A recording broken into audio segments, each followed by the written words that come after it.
SAS Training Program Guide. By Ahmed Khorshid. Genre: Computers and Technology.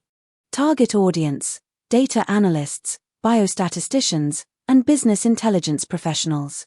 Style: technical, tutorial, instructional, visual-heavy, action-oriented. Structure model: Gemini 3 Pro Preview. Content model: Gemini 3 Pro Preview. Chapter 1: Breaking the Ice with SAS. Sections. Section 1.1: Setting up your environment and workspace. Section 1.2: Decoding the interface, editor, log, and output windows. Section 1.3: Understanding libraries, the filing system of SAS.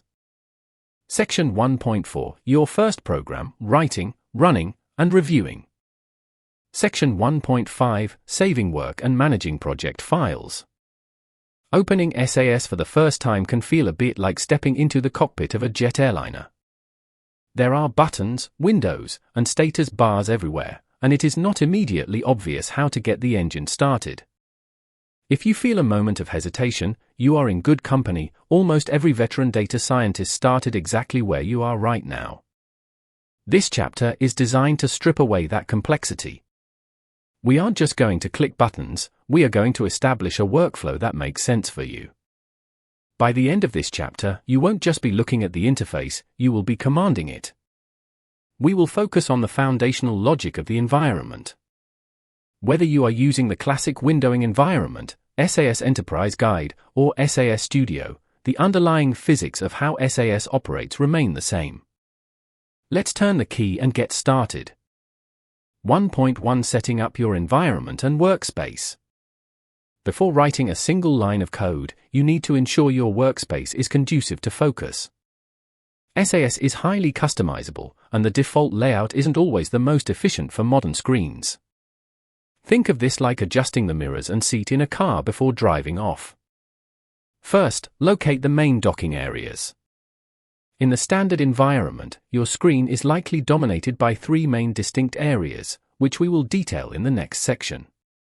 However, the first step is ensuring you have the Explorer and Results panes visible. If your layout looks cluttered, type WSAV in the command bar, usually top left, and hit Enter. This saves your current window position so you don't have to rearrange furniture every time you log in. If things ever get messy, the command def resets everything to default. For those using SAS Studio, the browser-based interface, your setup is slightly more rigid but accessible from any device. Ensure your Server Files and Folders pane on the left is expanded. This is your lifeline to your physical data. Figure: AI-generated diagram showing a clean, labeled SAS interface layout. The image highlights the Explorer panel on the left, the editor in the center, and the log window at the bottom, using color-coded overlays to distinguish between input, feedback, and navigation zones. Take a moment now to locate your user or home directory. This is where we will eventually park our practice files. It is vital to know exactly where on your physical machine or server your SAS session is looking. 1.2: Decoding the interface, editor, log, and output windows. The heart of SAS beats in three specific windows. Understanding the relationship between these three is the difference between struggling with syntax and flowing through analysis. I like to call this the input feedback reward loop. The editor, your sketchpad. The editor is where your creativity happens. This is where you write your instructions, code. It features syntax highlighting, coloring keywords blue, text strings purple, and comments green, which helps you spot errors before you even run the code. Think of the editor as your drafting table. Nothing happens here until you explicitly tell SAS to run. You can write a masterpiece or a grocery list here. SAS doesn't care until you hit the submit button, often an icon of a running person. The log, the truth teller. The log window is the most misunderstood part of SAS. Beginners fear it, experts revere it. The log is your flight recorder. It tells you exactly what happened when you ran your code. If your code runs perfectly, the log will casually mention how many observations were read and how much time it took. If you made a mistake, the log will scream at you in red text. Pro tip: never ignore the log. Before looking at your results, always check the log first. A report can look correct but be based on flawed logic that the log warned you about. Treat the log as a helpful, albeit strict, mentor. The output results, the gallery. Finally, we have the output, or results viewer. This is the reward. When your code is valid and your logic holds up, SAS displays your tables, graphs, and statistics here. In modern versions of SAS, this usually renders as HTML5, looking clean and report ready immediately. 1.3 Understanding libraries, the filing system of SAS. Figure: AI-generated conceptual illustration depicting the workflow cycle. An arrow flows from a code editor icon to a processing log gear icon, and finally to a report output document icon, illustrating the linear flow of a SAS job. If there is one concept that trips up new analysts, it is libraries. In Windows or macOS, you double-click folders to find files. In SAS, we don't open folders, we assign libraries to them. Think of a library as a shortcut or a nickname for a folder on your computer. SAS doesn't know where c:\users\my documents\data is until you give that path a name. There is one special library you must know: work. The work library is temporary. It is a scratch-pad. If you create a dataset and don't specify a library, SAS puts it in work. When you close SAS, everything in work is deleted instantly. It is perfect for testing, but dangerous for important data. To make a permanent connection to a folder, we use a specific command called a libname statement.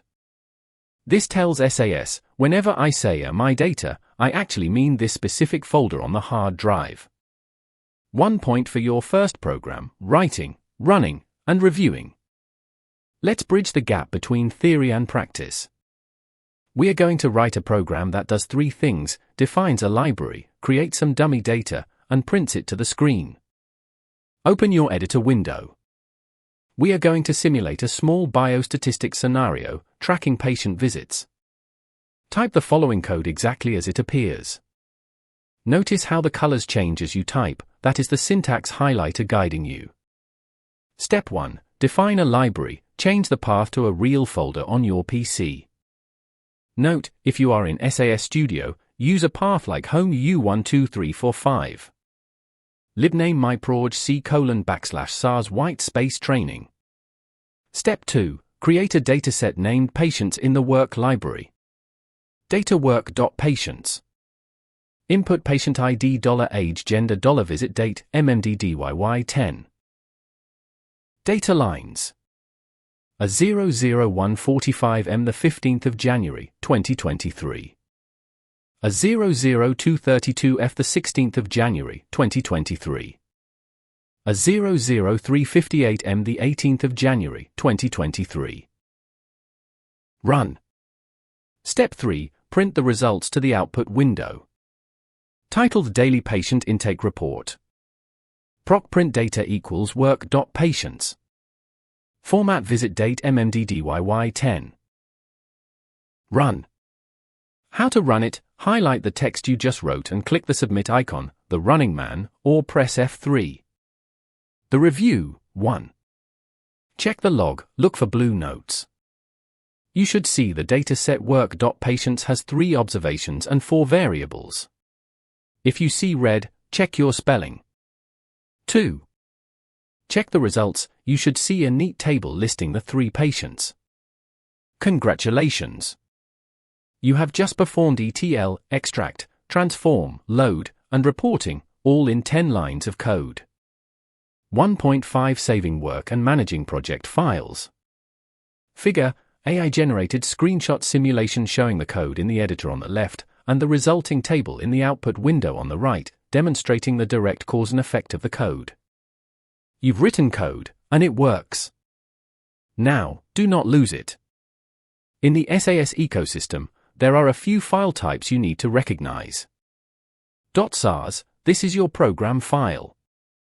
It contains only the text code you wrote in the editor. It does not contain the data. .log, you can save your log output. This is useful for auditing your work later to prove the code ran cleanly. .lst or .html, these are your results outputs. .sars7dat, this is a SAS dataset. This is the actual data file, the rows and columns, stored in the library folder. Best practice for saving, create a strict naming convention early. I recommend YYYYMMDD project name step. For example, 202 for 1012 clinical trial import.sars. When you save your .sars program, you are saving the instructions, not the cake. You can always rerun the instructions to bake the cake again, provided you have the ingredients, the raw data. Make it a habit to save your code every time you get a clean run in the log. There is nothing more heartbreaking than perfecting a complex logic step and losing it to a power flicker. We have broken the ice. You now know the layout, the flow of data, and how to execute a command. In the next chapter, we will leave the shallow end and dive into importing messy, real-world data. Chapter 2: The Art of Data Ingestion. Sections. Section 2.1: Reading raw data with the input statement. Section 2.2: Importing Excel spreadsheets and CSV files. Section 2.3: Connecting to databases and external sources. Section 2.4: Validating imports, checking the log for early warnings. Section 2.5: Formatting basics, controlling how data looks. If Chapter 1 was about sitting in the cockpit and understanding the controls, Chapter 2 is about fueling the jet. A statistical engine, no matter how powerful, is useless without data. In the world of SAS, getting your data into the system, often called ingestion, is an art form that separates the novices from the pros. Many beginners rush this step, eager to run regressions or build colorful graphs. However, seasoned analysts know that the quality of your output is entirely dependent on the integrity of your input. If you bring data in carelessly, you will spend hours fixing errors later. If you bring it in with precision, the rest of your analysis will flow like water. We are going to move beyond simple point-and-click wizards.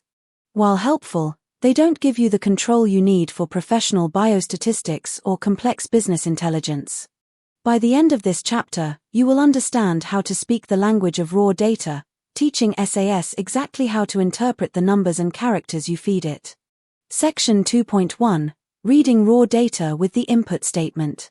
The most fundamental way to bring data into SAS is through the input statement. Think of the input statement as a translator. Your raw data is a stream of text, and the input statement tells SAS where one variable ends and the next begins. When dealing with pristine data, this is easy. But data in the wild is rarely pristine. You will encounter fixed-width files from legacy mainframes, space-separated text files, and messy logs. Mastering the input statement gives you the surgical precision to extract exactly what you need. Let's look at the three primary methods of input: list input, column input, and formatted input. List input, the quick and dirty method. List input is the simplest method. It assumes your data values are separated by spaces. It works beautifully for simple datasets but fails if your data contains spaces within a value, like New York. Data-work.employee list. We are defining variables: name, text, dept, text, salary, numeric. Input name $dept $salary. Data lines. John sales 50,000. Lisa IT 65,000. Mark HR 48,000. Run. Column input, precision extraction. When data is arranged in fixed columns, common in government and banking data, you use column input. You tell SAS exactly which column numbers to look at. This is incredibly robust because it doesn't matter what is happening in the columns before or after your target, SAS goes straight to the coordinates you provide. Data-work.employee fixed. Name is in columns 1 to 10, dept in 12 to 15, salary in 17 to 22. Input name $1 to $10, dept $12 to $15, salary 17 to 22. Data lines. John sale 50,000. Lisa IT 65,000. Mark HR 48,000. Run. Formatted input, handling tricky data.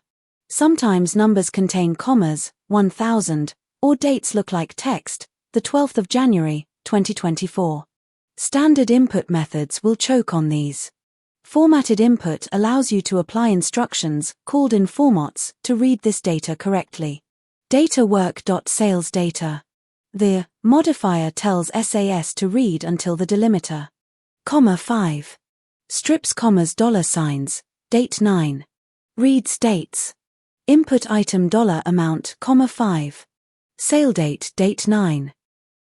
Data lines. Laptop $1,200 the 15th of January, 2024. Mouse $25 the 16th of January, 2024. Monitor $300 the 17th of January, 2024. Run. Section 2.2, Importing Excel spreadsheets and CSV files. Figure, AI-generated diagram showing the input buffer concept. A stream of raw text enters from the left. A robotic arm labeled input statement picks specific chunks based on the code rules and places them into a structured table labeled PDV, Program Data Vector, . In the corporate world, Excel is the universal language of business. As a data analyst, 90% of your requests will likely start with an email attachment ending in .xlsx or .csv. While you could copy and paste that data, it is prone to error and impossible to automate. SAS provides a powerful procedure called PROC import. This procedure automates the scanning of the file, guesses the best formats for your columns, and writes the code to bring it in. It creates a bridge between the spreadsheet world and the SAS environment. However, a word of caution, Excel is a flexible tool where users can type anything anywhere. SAS is a rigid environment requiring structure. Before importing, open your Excel file and ensure the first row contains clean variable names without special characters. Here is the standard syntax for bringing in a CSV file. Importing a CSV file. Proc import data file equals folders myfolders sales q1.csv. dbms equals csv. Out equals work.sales q1. Replace, overwrite the dataset if it exists. GetNames equals yes. Use the first row as variable names. Run. If you are working with an Excel workbook with multiple sheets, the syntax changes slightly. You must specify the sheet name, or SAS will simply grab the first one it finds. Importing a specific Excel sheet. Proc import data file equals folders myfolders annual report.xlsx. dbms equals xlsx. Out equals work.finance data. Replace. Sheet equals Q1 summary. GetNames equals yes. Run. Section 2.3, Connecting to databases and external sources. As your career progresses, your data will grow beyond what fits in a spreadsheet. You will need to pull data directly from enterprise databases like SQL Server, Oracle, or Teradata.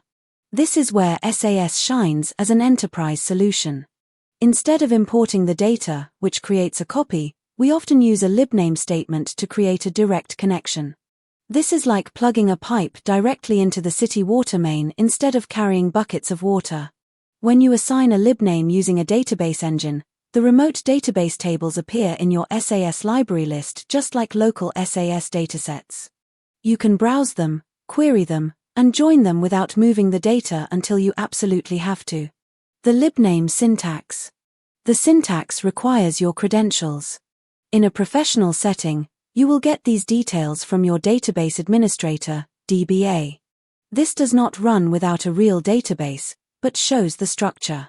Libname mydb Oracle. User equals my username. Password equals my password. Path equals database path alias. Now you can use the data directly. Proc print data equals mydb.employees, OBS equals 10. Run. Section 2.4, Validating imports, checking the log for early warnings. Figure, AI-generated diagram illustrating the libname connection. On the left, a user enters code. In the center, a pipe labeled libname engine connects to a large cylinder labeled external database on the right. Data flows through the pipe only when requested by a procedure like PROC print. The most dangerous data is the data that loads almost correctly. If SAS encounters a major error, it stops. But if it encounters a minor issue, like a character appearing in a numeric column, it might just convert that value to a missing dot and keep going. This is why the log window is your most critical tool. You must train yourself to check the log after every import. Do not just look for red error messages, look for the blue notes and green warnings.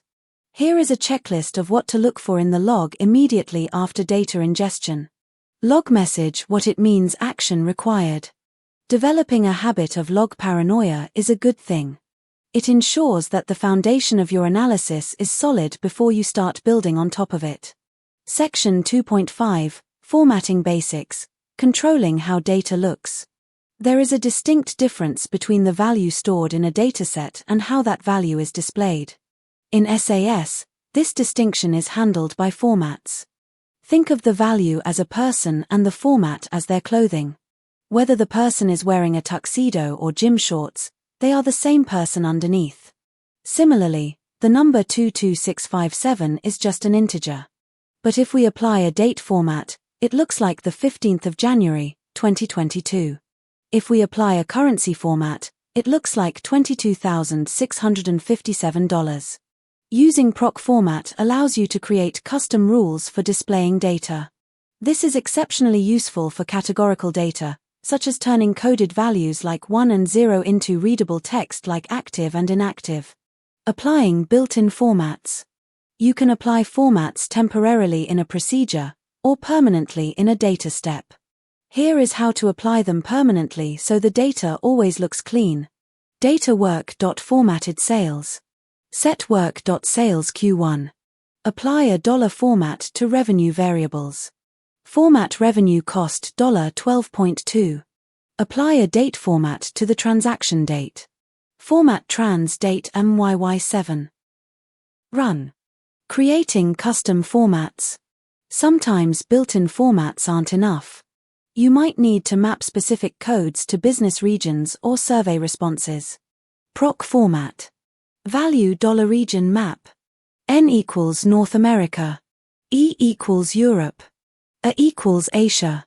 Other equals unknown. Run. Data work.regions. Input code $. Apply the custom format we just created. Format code $region map. Data lines. N. E. A. Z. Run. When you run this, SAS uses the lookup table created in PROC format to display the full region names, making your reports readable to anyone in the business, not just those who memorized the codes. Author's reflection. Ingesting data is often the most frustrating part of a project. You will encounter files with missing headers, dates formatted 3 different ways in the same column, and hidden characters that break your code. When this happens, take a deep breath. This is not a failure on your part, it is the reality of working with data. Every error message in the log is a clue, and every successful import is a victory. Once you have your data cleanly inside SAS, the hardest part is often behind you. Now, you are ready to start the real analysis. Chapter 3, Mastering the Data Step. Sections. Section 3.1, Creating and Modifying Datasets. Section 3.2, Variable Creation, Assignment Statements and Arithmetic. Section 3.3, Controlling Logic with if then else statements. Section 3.4, Subsetting Data, Keep, Drop, and Where clauses. Section 3.5, The Program Data Vector, PDV Visualizing how SAS thinks. We have toured the cockpit and loaded the fuel. Now, it is time to actually fly the plane. If the PROC steps are the flashy maneuvers that produce charts and statistics, the data step is the engine that keeps the aircraft moving. It is the workhorse of SAS. In my experience, the data step is what separates a casual SAS user from a true programmer. This is where you clean the messiness of the real world. You will fix typos, calculate new metrics, filter out irrelevant noise, and structure your information exactly how you need it. This chapter is about control. When you master the data step, you stop fighting against your data and start commanding it. We are going to look under the hood to see how SAS processes information row by row, giving you the precision required for high-stakes analysis in biostatistics and business intelligence. 3.1 Creating and modifying datasets. The fundamental structure of SAS programming is the data step. Think of it as a manufacturing assembly line. Raw materials, your input data, enter on one side, undergo various modifications, transformations, and exit as a finished product, your new dataset. The syntax is deceptively simple. You tell SAS what you want to name the new dataset, where the old data is coming from, and when to execute the plan. Here is the skeleton of a standard data step. Data work.clean sales. Set work.raw sales. Transformation instructions go here. Run. When you execute these lines, SAS opens a loop. It reads the first row of raw sales, holds it in memory, applies any instructions you've written, writes the result to clean sales, and then loops back to get the second row. It repeats this until it runs out of data. It is vital to understand that this row-by-row processing is automatic. You do not need to write a for loop like you might in Python or C++. SAS assumes you want to process every single observation unless you explicitly tell it otherwise. This implicit loop is the heartbeat of SAS. Once you trust that SAS handles the iteration for you, you can focus entirely on the logic required to transform a single row. Figure, AI-generated diagram showing the SAS data step cycle. A circular flow chart labeled the data step loop. Step 1, read observation from input. Step 2, place in program data vector, PDV. Step 3, execute statements. Step 4, output to new dataset. Step 5, return to top. 3.2 Variable creation, assignment statements and arithmetic. Data rarely arrives in the exact format you need. A biostatistician might receive height and weight but need body mass index, BMI. A financial analyst might get daily revenue but need to calculate tax obligations. Creating a new variable in SAS is as straightforward as writing an equation. You name the new variable on the left side of the equal sign and define the logic on the right. Consider a scenario where we need to calculate a final price after a discount. Data sales final. Set sales raw. Calculate the discount amount. Discount amount equals unit price, discount rate 100. Calculate final price. Final price equals unit price, discount amount. Run. SAS follows standard mathematical order of operations. Parentheses are your friends here, using them ensures that calculations happen exactly in the order you intend. You can also assign static values or text strings. If you are preparing a dataset for a specific regulatory submission, you might need to tag every record with a study number or a batch ID. Data study prep. Set patient data. Study ID equals ABC 123. Analysis year equals 2024. Run. Notice that text strings are enclosed in quotes, while numbers are not. This distinction is strict in SAS. If you forget the quotes around ABC 123, SAS will look for a variable named ABC 123, fail to find it, and throw an error. 3.3 Controlling logic with if then else statements. Data analysis often requires decision-making. You treat high-risk patients differently than low-risk ones. You categorize sales regions based on revenue thresholds. This is where conditional logic comes into play. The if then statement allows you to execute code only when specific conditions are met. It gives your program a brain, allowing it to react dynamically to the data it is reading. Data health risk. Set patient vitals. Simple categorization. If BMI greater than 30, then risk level equals high. Else if BMI greater than 25, then risk level equals medium. Else risk level equals low. Run. There is a subtle trap in the code above that catches almost every beginner. In SAS, the length of a character variable is determined by the first value it is assigned. If the first patient in your dataset has a BMI of 22, the else condition triggers assigning low. SAS sets the length of risk level to 3 characters. If the next patient is high, SAS will try to squeeze it into 3 characters, resulting in HIG. To prevent this, we explicitly define the length before the logic begins. This is a best practice that will save you hours of debugging string truncation issues. Data health risk fixed. Set patient vitals. Set length to accommodate the longest possible string. Length risk level $6. If BMI greater than 30, then risk level equals high. Else if BMI greater than 25, then risk level equals medium. Else risk level equals low. Run. By defining the length upfront, you ensure the container is big enough to hold any value you pour into it. It is a small detail that demonstrates professional competency. 3-point for subsetting data, keep, drop, and where clauses. Efficiency matters. Real-world datasets often contain hundreds of variables, columns, and millions of records, rows. Carrying unnecessary data slows down processing and clutters your workspace. You have 2 primary tools for decluttering: keep a drop for columns, and where for rows. Managing columns, use keep to specify the variables you want to retain, or drop to specify the ones you want to discard. Use whichever list is shorter. Data clean roster. Set raw roster. Drop middle name SSN internal code, removes these specific columns. Run.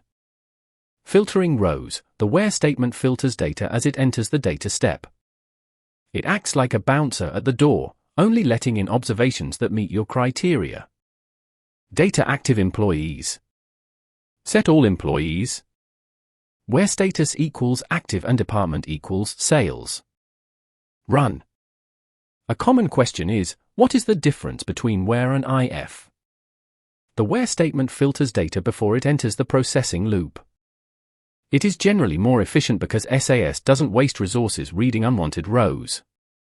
The if statement filters data after it has been read into memory.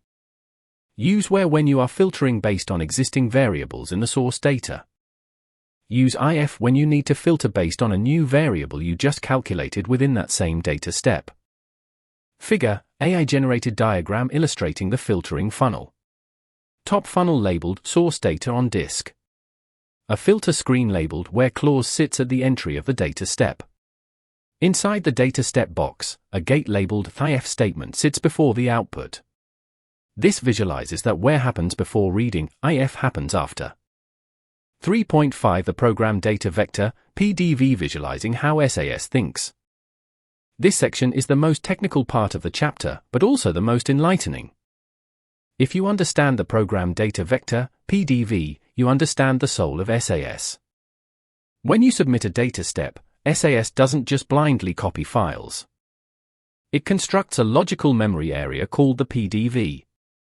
You can visualize the PDV as a row of empty mailboxes, with one mailbox for every variable in your dataset. Here is the sequence of events that happens behind the scenes. Compilation: SAS scans your code to check for syntax errors. It determines the names and types of all variables and builds the PDV mailboxes. Initialization: SAS sets all variables in the PDV to missing a dot. For numbers, a blank space for text. The loop begins. SAS reads a row from the source dataset and populates the matching mailboxes. It executes your statements, arithmetic, logic, sequentially, updating the values in the mailboxes. When it hits the run statement, it takes a snapshot of the current PDV and writes that row to the new dataset. It loops back to the top, clears the mailboxes, mostly, and reads the next row. Why does this matter? Because the PDV explains why certain values persist while others reset. For example, variables coming from the set dataset differ from new variables you create. Source variables are overwritten by the next row of data. New variables are reset to missing at the start of every loop iteration to ensure calculations don't bleed from one row to the next. However, sometimes you want a value to persist, such as when calculating a running total. We will cover that in advanced techniques later, but knowing that the PDV resets by default is critical for debugging logic errors. When you write code, try to visualize that row of mailboxes filling up, changing, and emptying. If you can see the PDV in your mind's eye, you will make fewer mistakes and write significantly more efficient code.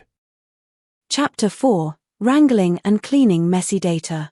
Sections. Section 4.1: Essential Functions for Text Manipulation. Section 4.2: Handling Dates, Times, and Intervals. Section 4.3: Strategies for Managing Missing Values. Section 4.4: Combining datasets, concatenating and interleaving. Section 4.5: The merge statement, joining data by key variables.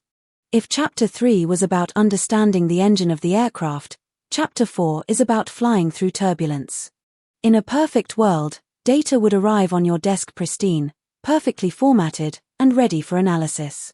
In the real world, however, data is messy, inconsistent, and occasionally chaotic. Experienced analysts often joke that 80% of the job is data cleaning, while only 20% is actual modeling or reporting. I have found this ratio to be painfully accurate. You will encounter dates stored as text, names with random capitalization, and missing values that threaten to derail your statistical power. This chapter is dedicated to the art of wrangling, the process of wrestling raw, uncooperative data into a structured format you can trust. We will use the data step logic we mastered in the previous chapter to scrub, polish, and organize your datasets. By the time we are done, you will treat messy data not as a roadblock, but as a puzzle waiting to be solved. 4.1 Essential Functions for Text Manipulation. Human data entry is the primary source of entropy in datasets. One user might enter California, another Caliph, and a third CA with invisible trailing spaces. To SAS, these are three completely different values. To harmonize this data, you need a toolkit of character functions. These functions allow you to standardize case, remove unwanted spaces, and extract specific portions of a string. Standardizing case and spacing. Case sensitivity is a common pitfall in logical comparisons. If you write if state equals CA, SAS will ignore rows containing CA or CA. The safest approach is to standardize everything to a single case immediately upon ingestion. Similarly, leading or trailing spaces are invisible enemies. The strip function is your best friend here, removing white space from both ends of a string. Combl, compress blanks, helps by turning multiple internal spaces into a single space. Data clean names. Input raw name $30. Standardize to title case, e.g., John Smith. Clean name equals prop case, raw name. Force to uppercase for reliable comparisons. Upper name equals upcase, raw name. Remove leading trailing spaces. Stripped name equals strip, upper name. Data lines. John Doe. Jane Doe. Bob Smith. Run. Extracting and splitting strings. Sometimes multiple pieces of information are jammed into a single cell, like a full name Doe, John, or a product code A1-450 red. You need to parse these apart. SAS offers two primary ways to do this: scan and subster. Use scan when your data is delimited by specific characters, like commas or hyphens. Use subster, substring, when the data is in a fixed position, e.g., the first two characters are always the country code. Here is how you separate a full name into distinct columns. Data split names. Input full name $30. Scan, string, n, delimiter, grabs the nth word. Last name equals scan, full name, 1, comma. First name equals strip, scan, full name, 2, comma. Subster, string, start, length, extracts fixed positions. Let's grab just the first initial. First initial equals subster, first name, 1, 1. Data lines. Doe, John. Smith, Jane. O'Connor, Tim. Run. 4.2 Handling dates, times, and intervals. Figure, AI-generated diagram showing a string of text entering a funnel labeled SAS functions. Inside the funnel, gears labeled upcase, strip, and scan process the text. The output shows perfectly aligned, uniform blocks of text. Dates are arguably the most confusing aspect of SAS for newcomers. To truly master them, you must understand how SAS sees time. SAS does not store dates as MMDDYYY, it stores them as a single number representing the count of days from January 1, 1960. If a value is 0, the date is January 1, 1960. If the value is -1, it is December 31, 1959. This numeric foundation allows you to perform math on dates, such as subtracting a birth date from a treatment date to find a patient's age. Formatting versus storing. Never confuse the stored value with the displayed format. You can apply a format like MMDDYY10 to make a date readable to humans, but the underlying engine still processes the integer. Data time travel. Create a date from a literal DDMONYYY wide. Epoch date equals 01 Jan 1960 D. Today date equals today. Calculate days past. Days since epoch equals today date epoch date. Format epoch date today date word date. Run. Shifting and counting dates. In business and clinical settings, we often need to calculate intervals. How many months have passed? Or what is the date 90 days from now? SAS provides INTCK for counting and INTNX for shifting. INTCK counts the number of interval boundaries crossed between two dates. INTNX increments a date by a specific number of intervals. Note that these functions can be sensitive to how you define month or year. Data project timeline. Start date equals 15 Jan 2024 D. End date equals 10 Mar 2024 D. Count months between dates. Returns 2 because it crosses February 1st and March 1st. Months past equals INTC, month, start date, end date. Calculate a follow-up date 3 months later. S alignment keeps the same day of the month, 15th. Follow-up equals INTNEX, month, start date, 3, S. Format start date end date follow-up date 9. Run. 4.3 Strategies for managing missing values. Figure, AI-generated diagram illustrating a timeline. The top layer shows calendar dates, Jan, February, Mar. The bottom layer shows the underlying SAS numeric values incrementing. An arrow labeled INTCK spans the gap between two dates, while an arrow labeled INTNX points forward from a date to a future point. In SAS, a missing value is not 0, it is the absence of data. For numeric variables, this is represented by a single period dot symbol. For character variables, it is a blank space, or. Handling missing data requires a philosophical decision before a coding one. Is the data missing because the event didn't happen, or because someone forgot to write it down? Your code must reflect that logic. Identifying missing data. You can check for missing values using standard logic. However, the missing function is often cleaner, as it works for both numeric and character data without you having to specify the type.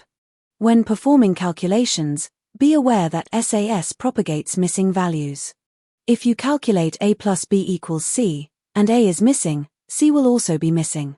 This acts as a safety mechanism to prevent false assumptions. Data missing logic. Input patient ID test score. Check for missing numeric data. If missing, test score, then status equals not tested. Else if test score less than 50 then status equals fail. Else status equals pass. Using the sum function treats missing values as 0. Adjusted score will be 5 even if test score is missing. Adjusted score equals sum, test score, 5. Data lines. 101.85. 102. 103.42. Run. 4.4 Combining datasets, concatenating and interleaving. Often, your data is scattered across multiple files, perhaps one file per month or one file per region.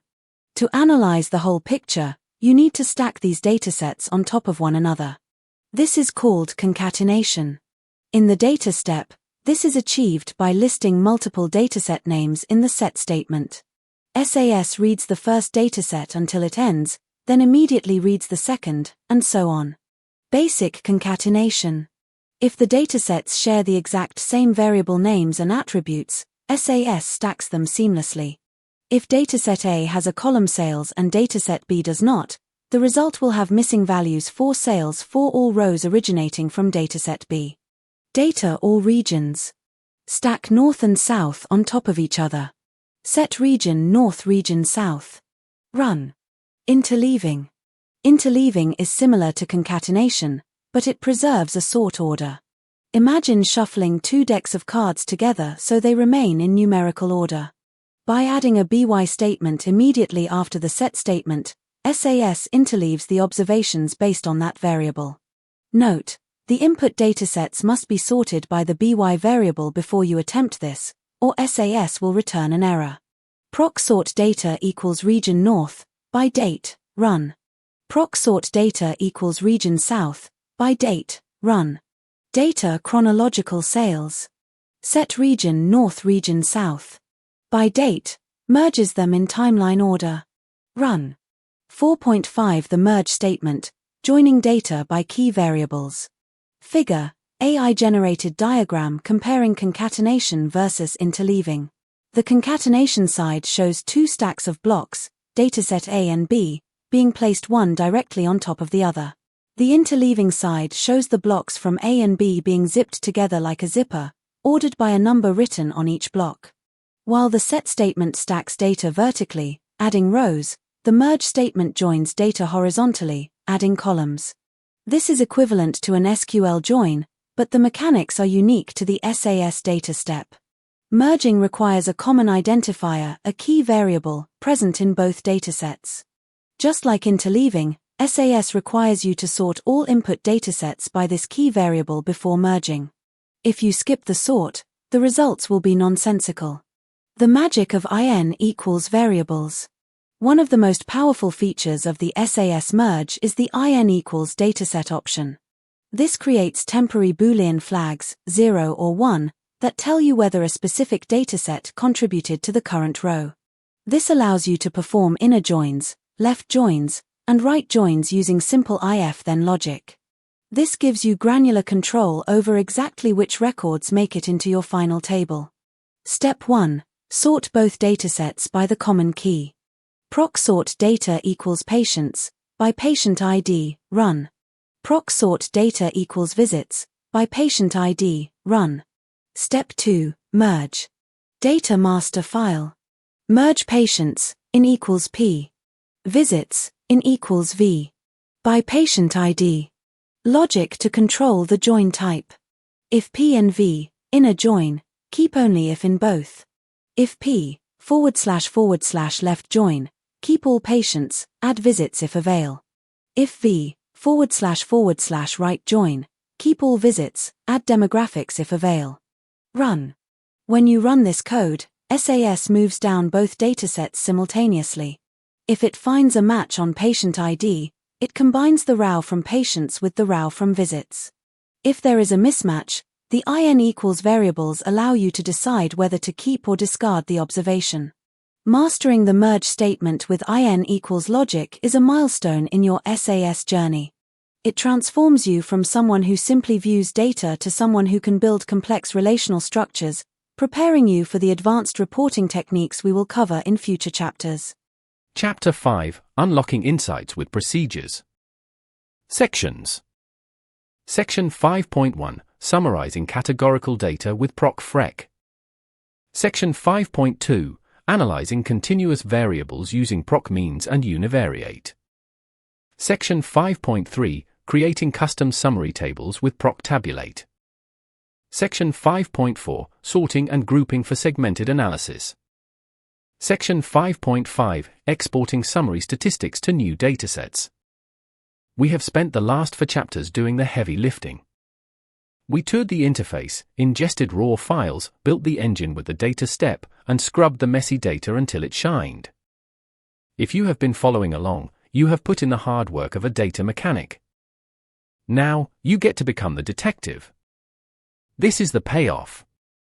This is the moment where the data stops being a list of rows and columns and starts telling you a story.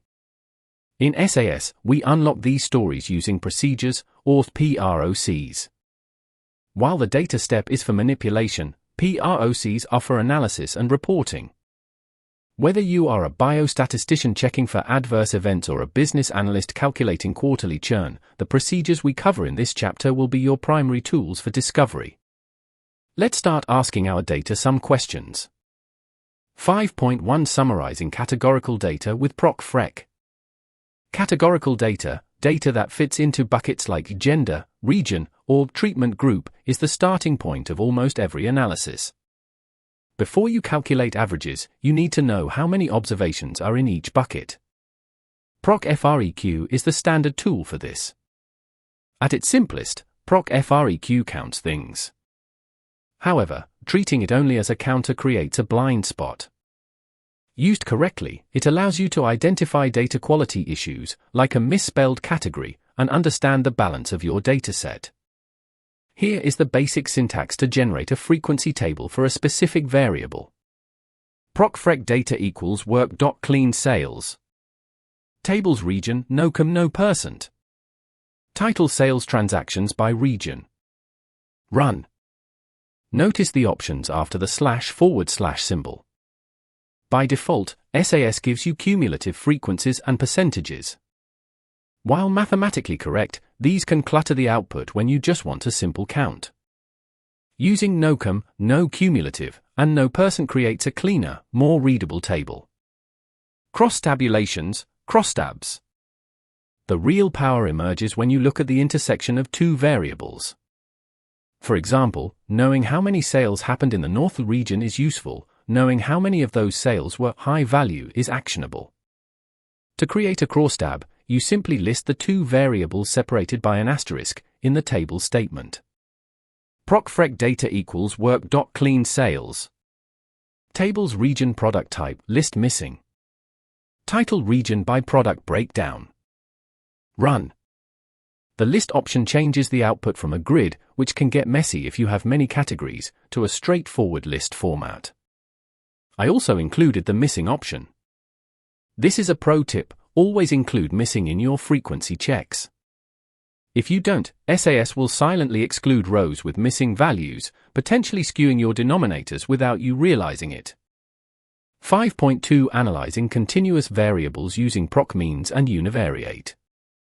Figure, AI-generated diagram showing a 2x2 contingency table transforming into a flat list format, highlighting how the list option simplifies reading multivariable frequencies. Categorical data is about counting, continuous data, like salary, BMI, or revenue, is about measuring. When you need to understand the central tendency and spread of your numbers, you have 2 primary options, PROC means and PROC univariate. Think of PROC means as your dashboard. It gives you the quick, high-level metrics you need to glance at: n, mean, standard deviation, minimum, and maximum. PROC means data equals work.medical data n mean STD minute max dec equals 2. var cholesterol BMI. Titled Quick Summary of Key Vitals. Run. I specifically requested max dec equals 2 here. SAS loves to output many decimal places, which distracts the eye. Limiting it to 2 decimal places keeps your report professional and easier to digest. Going deeper with PROC univariate. Sometimes, the average lies. If you have a salary dataset where one person earns $10 million and everyone else earns minimum wage, the mean will look healthy, but it won't reflect reality. This is where PROC univariate shines. It is the microscope to the PROC means dashboard. PROC univariate provides a deluge of information, quantiles, extreme observations, and tests for normality. It is essential for biostatisticians who need to validate assumptions before running regression models. PROC univariate data equals work.medical data. var cholesterol. Histogram cholesterol normal. Titled Detailed Distribution Analysis of Cholesterol. Run. The histogram statement allows you to visualize the shape of your data immediately. If the curve is skewed, you will see it instantly, saving you from making bad statistical assumptions later. 5.3 Creating custom summary tables with PROC Tabulate.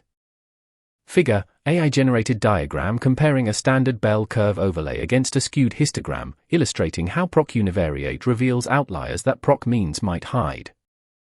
If you come from an Excel background, you likely live in pivot tables. The SAS equivalent is PROC Tabulate. While means and FREQ are great for quick answers, Tabulate is designed for presentation-ready reports. I must warn you, the syntax for Tabulate can feel intuitive to some and alien to others. It relies on a dimension logic, defining what goes in the rows, columns, and pages. The magic happens in the table statement. We use commas to separate dimensions. 1 dimension, no comma, equals columns only 2 dimensions, comma, equals row, column 3 dimensions, 2 commas, equals page, row, column. PROC Tabulate data equals work.retail sales. Class region year, categorical variables. var revenue, continuous variable to some mean. Table region, rows, region.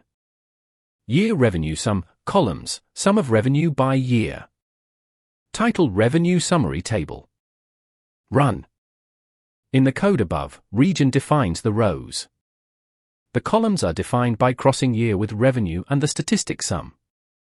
This produces a concise grid showing total revenue per region, broken down by year.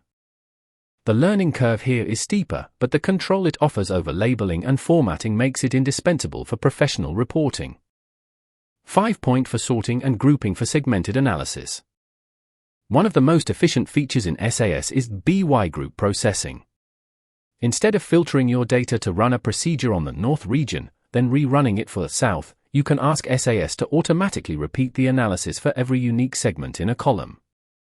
However, there is a golden rule you must memorize: you must sort before you use BY. SAS reads data sequentially. If the data isn't grouped together physically, the BY statement will fail. First, we sort the data. PROC sort data equals work.clinical trials. By treatment group. Run.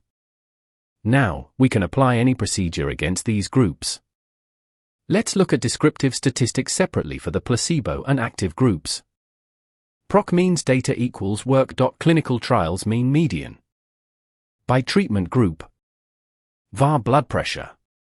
Titled Blood Pressure Stats by Treatment Arm. Run. The output will automatically generate separate tables for every unique value found in treatment group. This scales effortlessly. Whether you have 2 groups or 200, the code remains exactly the same. 5.5 Exporting summary statistics to new datasets.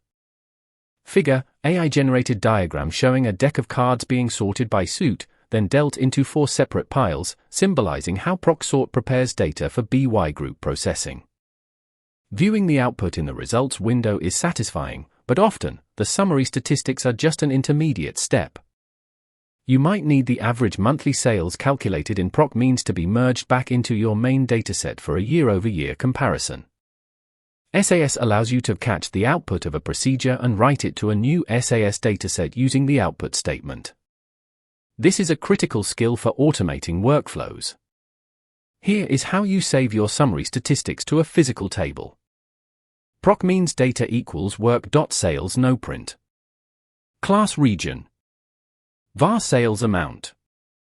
Output out equals work.sales summary. Mean equals average sales. Sum equals total sales. Run. Note the noprint option on the first line. Since we are creating a dataset, we often don't need to clutter the results window with a printed report. Inside the output statement, out equals defines the new file name. We then map the statistics to new variable names, mean equals average sales. Now, you have a clean dataset containing just the summary figures, ready for further processing or export to Excel. Conclusion. We have moved from the mechanics of data manipulation to the art of analysis. You now know how to count categories with FREQ, measure continuous distributions with means and univariate, present findings with tabulate, and automate segmentation with sorting. These procedures are the workhorses of the SAS environment. You will likely use them every single day of your career. But remember, a table of numbers is only as good as the insights you draw from it. In the next chapter, we will take these insights and make them visual. We are going to explore the powerful graphing capabilities of SAS, turning your summary datasets into compelling charts that stakeholders can understand at a glance. Chapter 6: Visual Storytelling with SAS. Sections.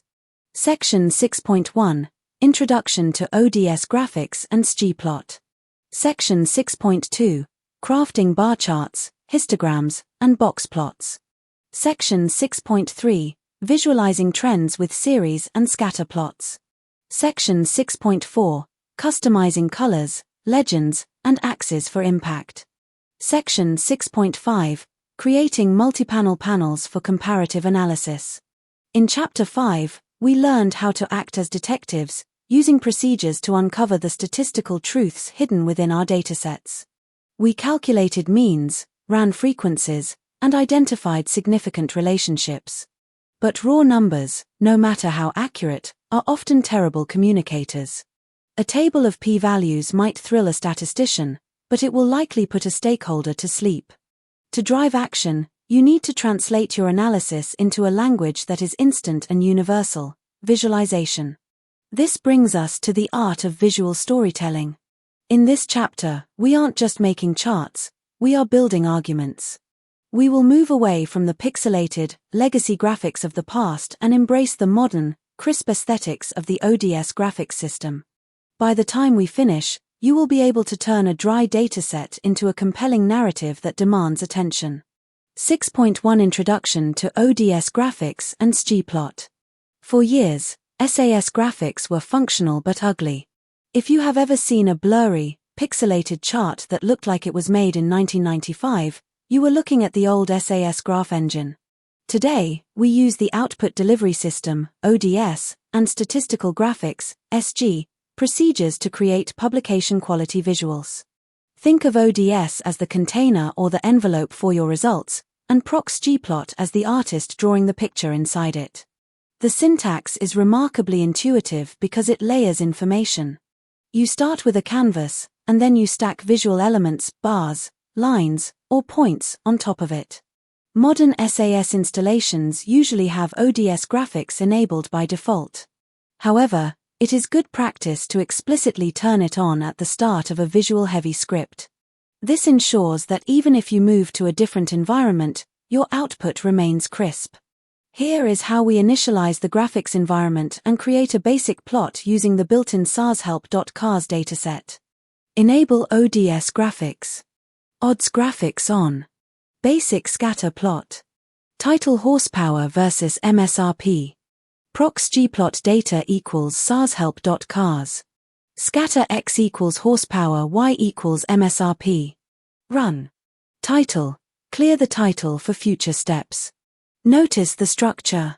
We call the procedure, define the dataset, and then specify the type of plot, scatter, and the variables for the axes. It is concise, readable, and powerful.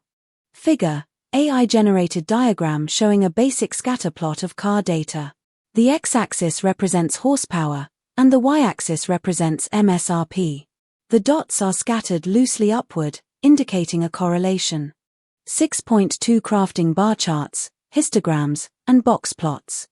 Now that the engine is running, let's focus on the essentials. If you are in business intelligence or clinical research, 80% of your visual needs will likely revolve around comparisons and distributions. Bar charts for categorical comparison bar charts are the workhorse of reporting. They answer the question, how much of X do we have compared to Y? In SAS, we use the V-bar, vertical, or bar, horizontal, statements. Horizontal bars are particularly effective when your category labels are long, as they make the text easier to read without tilting your head. Title average MSRP by vehicle type. PROC SQL data equals sashelp.cars. Bar creates horizontal bars. Bar type response equals MSRP stat equals mean. Data label. Fileters SAD smiley color equals CX5D8AA8. Z-axis label equals average MSRP, $. Run. Histograms and box plots for distribution. When you need to understand the spread of data, checking for normality or outliers, histograms and box plots are your best friends.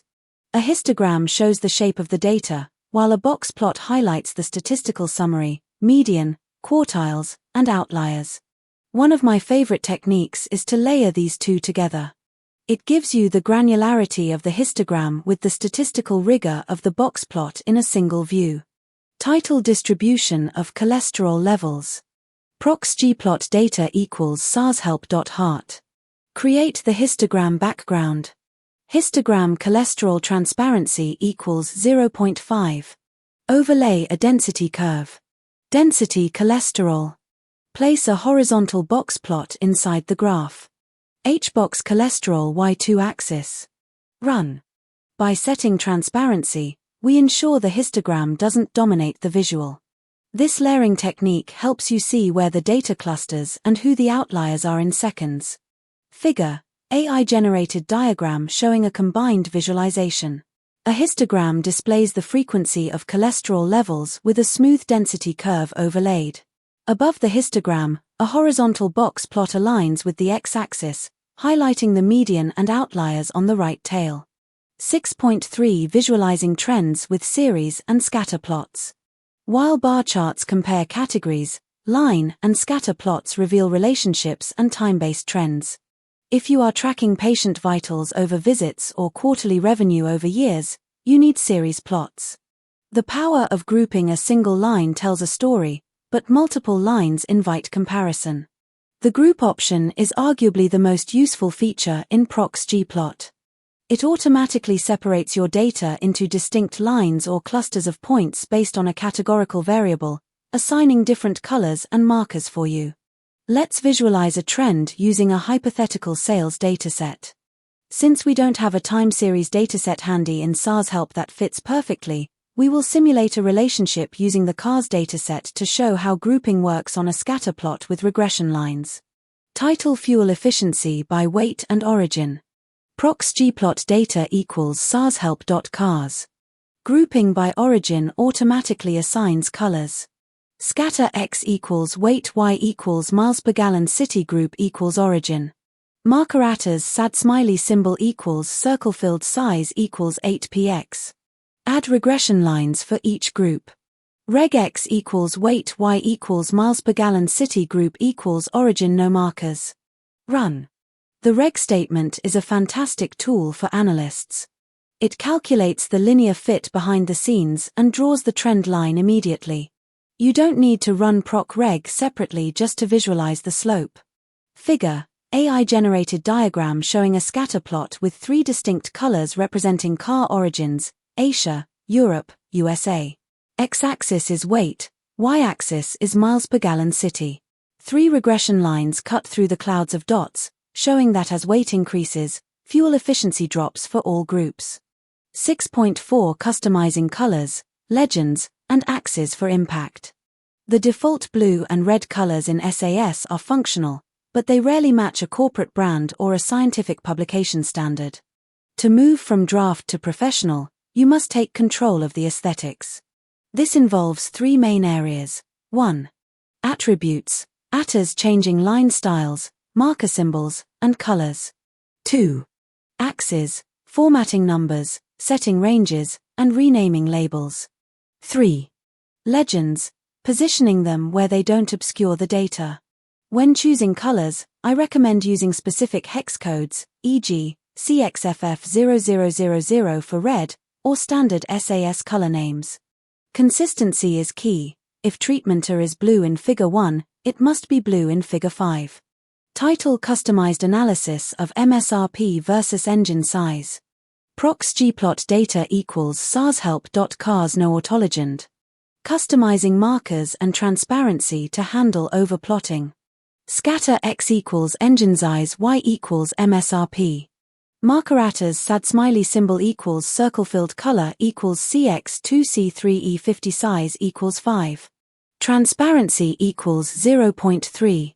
Formatting the y-axis to look like currency. Y-axis label equals manufacturer's suggested retail price. Grid. Values format equals $10. Cleaning up the x-axis. Z-axis label equals engine size, liters. Values sad smiley 0 to 8 by 1. Adding a manual reference line for context. Ref line 30,000 axis equals y label equals market average. Lineatas sad smiley pattern equals dash color equals dark red. Run. Notice the use of no autolegend. Sometimes the legend is redundant if the title or axis labels explain the data sufficiently. Removing clutter is just as important as adding data. The transparency option is also vital when you have thousands of dots. It prevents the chart from becoming a solid blob of ink. 6.5 Creating multi-panel panels for comparative analysis. Sometimes, placing too many groups on a single chart creates spaghetti plots, a tangled mess of lines that are impossible to read. The solution is the small multiples technique, popularized by data visualization expert Edward Tufte.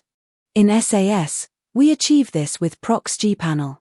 Instead of one busy chart, SQL creates a grid of smaller charts, one for each category. They share the same axes, making comparison instant and intuitive. Imagine you want to compare the distribution of horsepower across different vehicle types. Putting 6 histograms on top of each other would be unreadable. Paneling them is elegant. Title horsepower distribution by vehicle type. PROC SQL data equals sarshelp.cars. Panel B creates the grid based on the variable type. Panel B type columns equals 3. No varname. Uniscale equals column. The plot statement looks just like sgplot. Histogram horsepower filters sad smiley color equals CX4682B4. Density horsepower.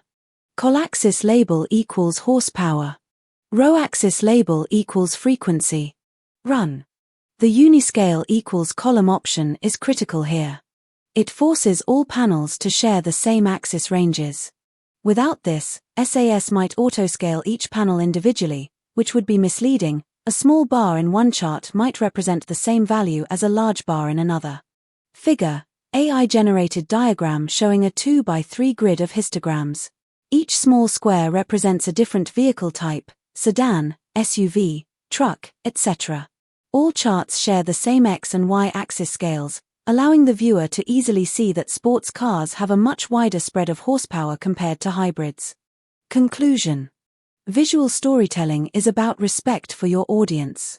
It shows that you have taken the time to distill complex calculations into a clear, digestible format. Whether you are using sgplot to highlight a specific outlier or sgpanel to show a broad trend across categories, your goal is clarity. We have now journeyed from the raw interface, Chapter 1, through the heavy machinery of data cleaning, Chapters 3 and 4, and analysis, Chapter 5, finally arriving here, where we present our findings. You now possess a complete workflow: ingest, clean, analyze, and visualize. But there is one final piece of the puzzle. How do we automate this so you don't have to type the same code every week? In the next chapter, we will tackle SAS Macros, the tool that will turn you from a SAS user into a SAS developer. Chapter 7, Bridging the Gap with PROC SQL. Sections. Section 7.1, Translating Standard SQL into the SAS environment. Section 7.2, Filtering, Sorting, and Aggregating within SQL. Section 7.3, Performing inner and outer joins efficiently. Section 7.4, Creating new tables and views via query. Section 7.5, When to choose SQL over the data step. In the previous chapters, we spent considerable time mastering the data step. You learned to think like the SAS engine, processing data sequentially, one observation at a time, moving from the top of the file to the bottom. It is a powerful paradigm that gives you granular control over every single data point. However, the world of data analysis is not monolingual. If the data step is the native dialect of SAS, then structured query language, SQL, is the international language of business data. Whether you are coming from an Oracle background, shifting from MySQL, or completely new to databases, PROC SQL is your bridge.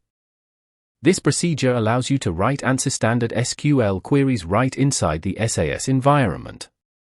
It creates a fascinating hybrid workflow where you can leverage the set-based logic of SQL alongside the analytical power of SAS. For many tasks, it is not just an alternative, it is a significant upgrade in efficiency. In this chapter, we are going to change how we think. We will stop looking at rows individually and start looking at datasets as sets of information to be intersected, united, and queried. 7.1 Translating Standard SQL into the SAS environment. For those of you familiar with traditional database management, SAS might have felt a bit alien initially. You may have found yourself asking, why do I need to write 3 lines of code just to rename a variable? Or why must I sort my data before I can merge it? PROC SQL is the answer to those frustrations. It allows you to execute SQL statements seamlessly. The syntax is wrapped in a sandwich structure. You open the procedure, write your standard query, and close it with a quit statement. Notice that we use quit instead of run. This is a small but important distinction.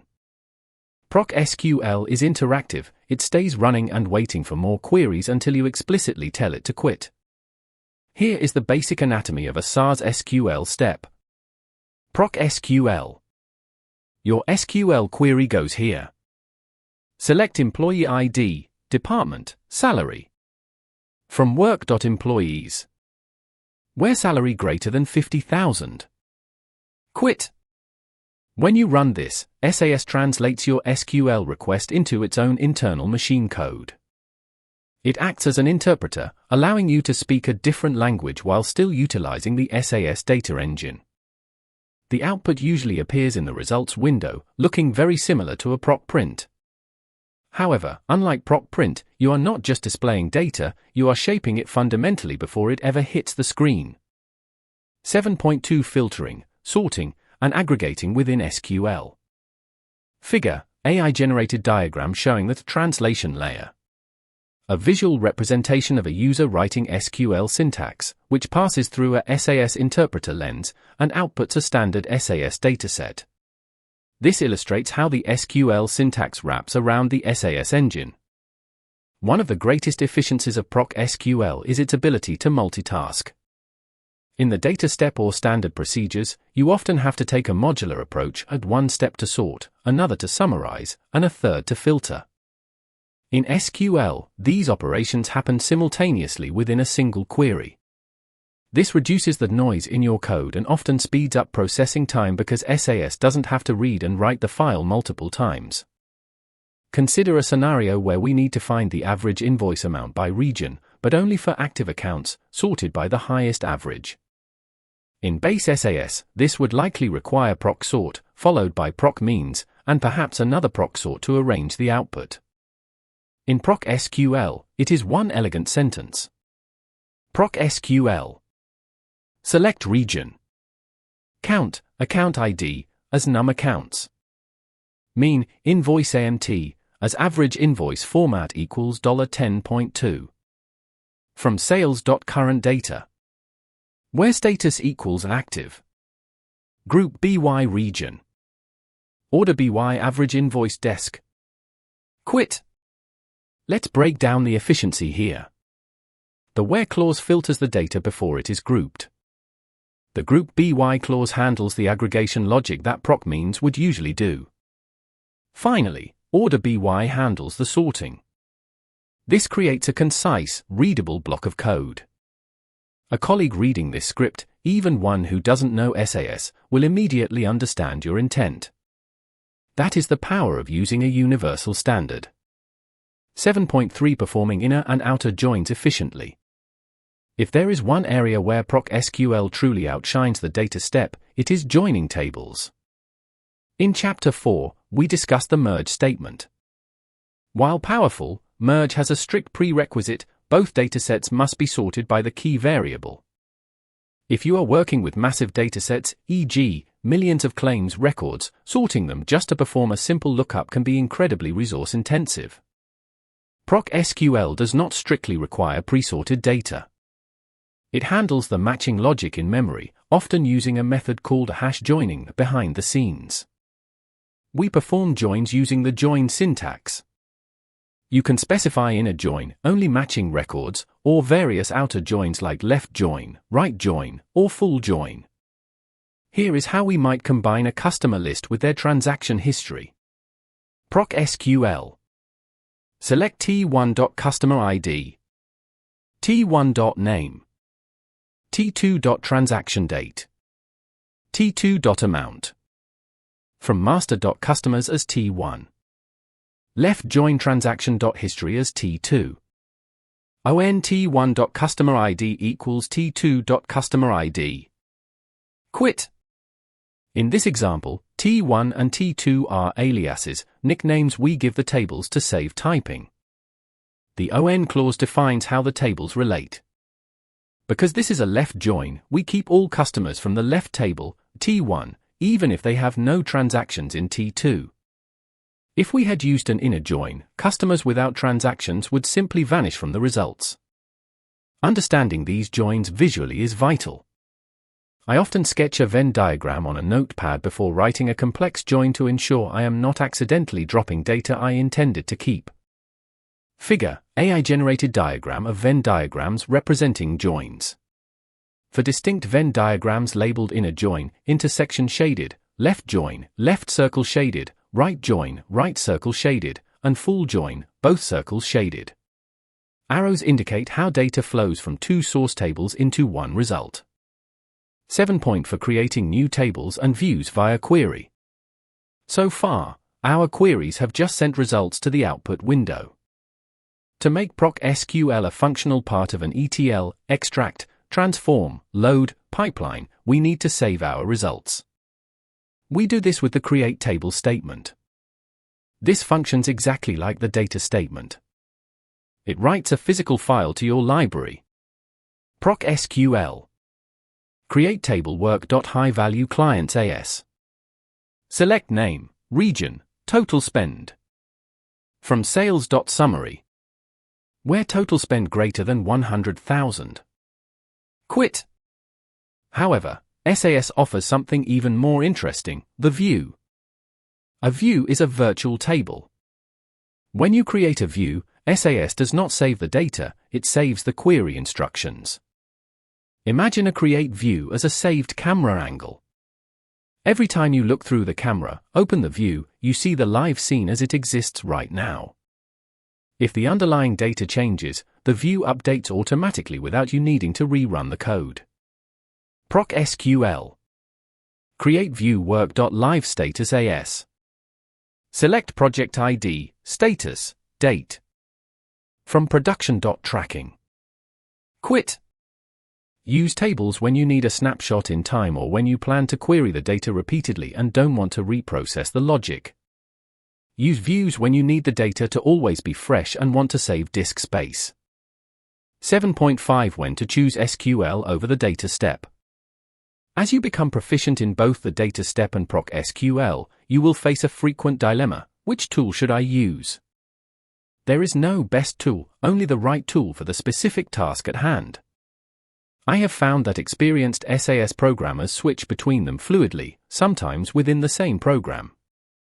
Choose PROC SQL when you need to join multiple tables, 3+, at once. You are comfortable with SQL syntax from other database work.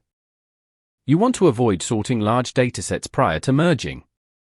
You are performing quick aggregations, grouping, alongside detailed data. Choose the data step when you need complex row-by-row logic, e.g., if the previous row was X, then make this row Y. You are using arrays to process many variables iteratively. You need to read messy raw text files, using input. You need strict control over the input and output buffer. Think of the data step as a scalpel: precise, procedural, and capable of intricate surgery on individual records. Think of PROC SQL as a net, excellent for capturing, grouping, and organizing large sets of data in one sweep.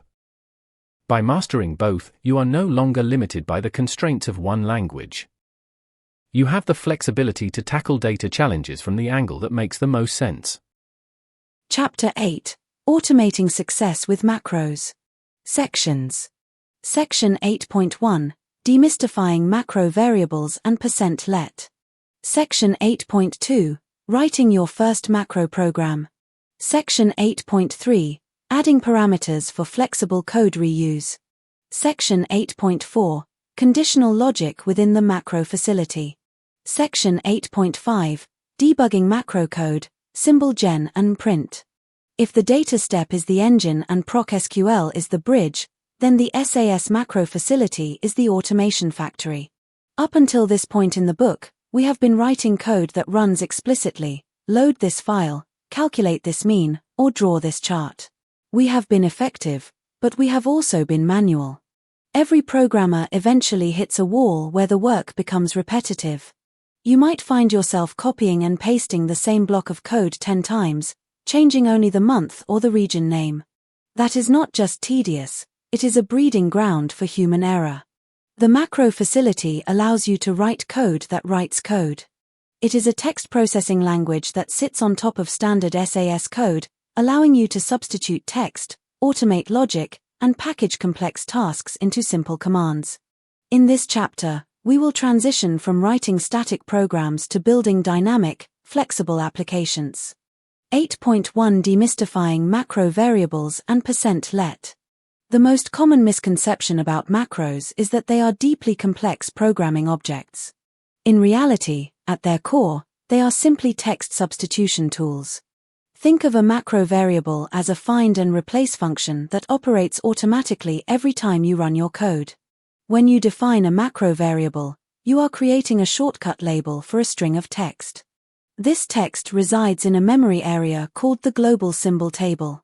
Whenever SAS sees a reference to that variable, it pauses, looks up the value in the table, and pastes it into your code before executing it.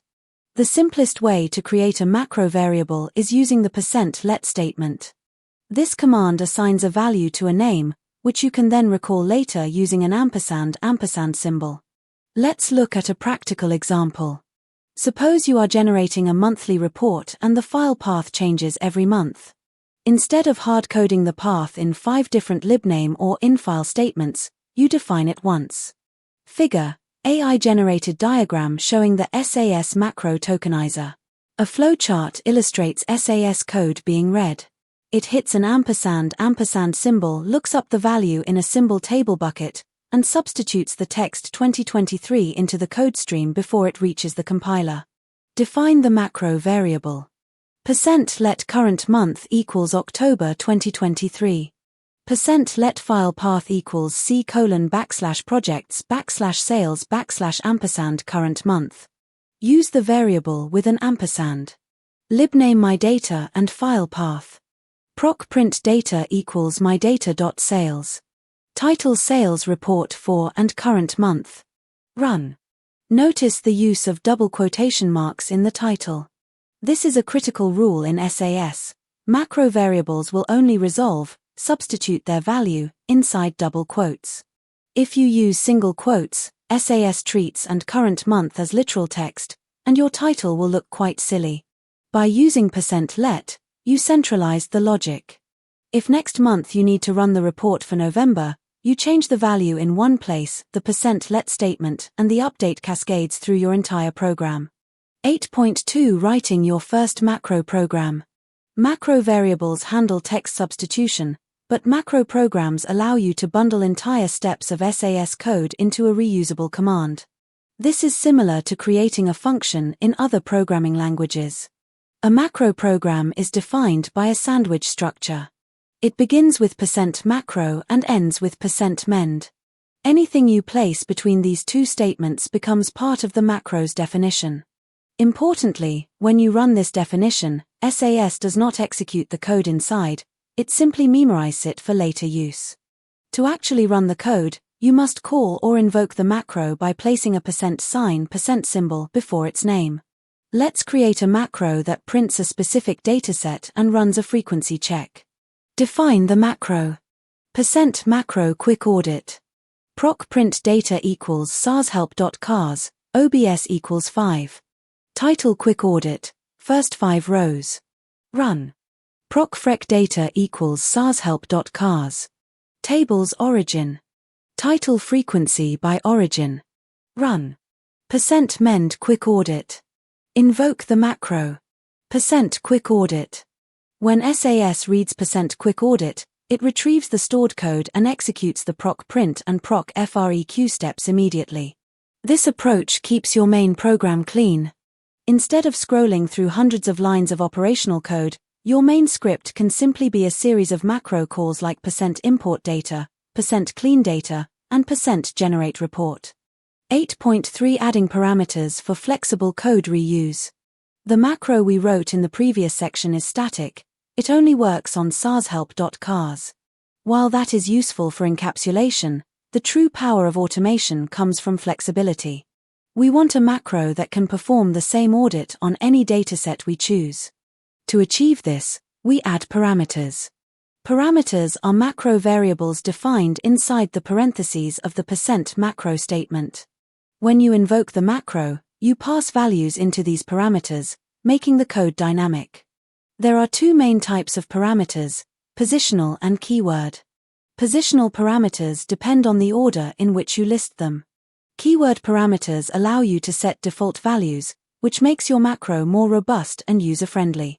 Here is how we can upgrade our audit macro using keyword parameters. Define macro with parameters. %macro flexible audit, DSN equals, var equals, rows equals 5. proc print data equals and DSN, obs equals and rows. Title audit of and DSN, first and rows. Run. proc frec data equals and DSN. Tables and var. Title frequency distribution of and var. Run. %mend flexible audit. Usage 1, audit the cars dataset. %flexible audit, DSN equals sashelp.cars, var equals type, rows equals 3. Usage 2, audit the class dataset, using default rows equals 5. %flexible audit, DSN equals sashelp.class, var equals sex. In this example, and DSN, dataset name, and var, variable, and rows act as placeholders. When we run usage 1, SAS substitutes sashelp.cars wherever it sees and DSN. Notice that in usage 2, we did not specify rows equals. Because we defined rows equals 5 in the macro definition, SAS automatically defaults to 5. This allows you to build sophisticated tools that have safe factory settings but allow for customization when necessary. 8.4 Conditional logic within the macro facility. Figure, AI-generated diagram illustrating macro parameter substitution. On the left, a user inputs type into the and var slot. The diagram shows the text type physically sliding into the proc freq code block, replacing the placeholder and var, resulting in valid SAS syntax. In chapters 3 and 4, we used if-then logic within the data step to manipulate rows of data. The macro facility has its own version of logic, %if%then. This is often a source of confusion for new SAS users, so let's clarify the distinction. Data step logic, if-sex equals f, happens during execution, row by row, as the data is being read. Macro logic, %if and day equals Friday, happens before execution, during the compilation phase. It decides which code gets sent to the compiler in the first place. Think of the macro processor as the architect and the data step as the builder. The architect, %if, looks at the blueprints and decides, since it is Tuesday, we will include the swimming pool in the plans. The builder, data step, then builds exactly what is on the plans. The builder never sees the Monday option because the architect removed it before construction began. Here is an example where we conditionally run a procedure based on a macro parameter. %macro conditional report, dept equals, detail flag equals n. Always run the summary. PROC means data equals sashelp.class. Where age greater than 12. Title summary for department and dept. Run. Only run the print if detail flag is y. %if and detail flag equals y %, then %do. PROC print data equals sashelp.class. Title detailed listing for and dept. Run. %end. %mend conditional report. Run with details.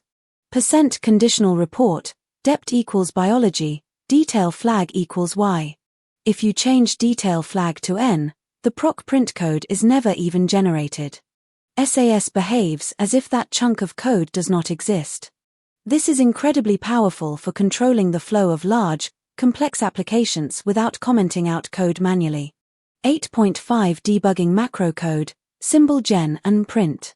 Writing macros can sometimes feel like coding in the dark. Because the macro processor does its work behind the scenes, substituting text and generating code, you don't always see what is happening. If a macro fails, the error message in the log can be cryptic because it refers to code you didn't explicitly write, it refers to the code the macro generated. To turn on the lights, SAS provides system options that reveal the inner workings of the macro processor. The two most essential options are symbolgen and print. Symbolgen tells SAS to write a note to the log every time a macro variable is resolved. It will say, I saw and current month, and I changed it to October 2023.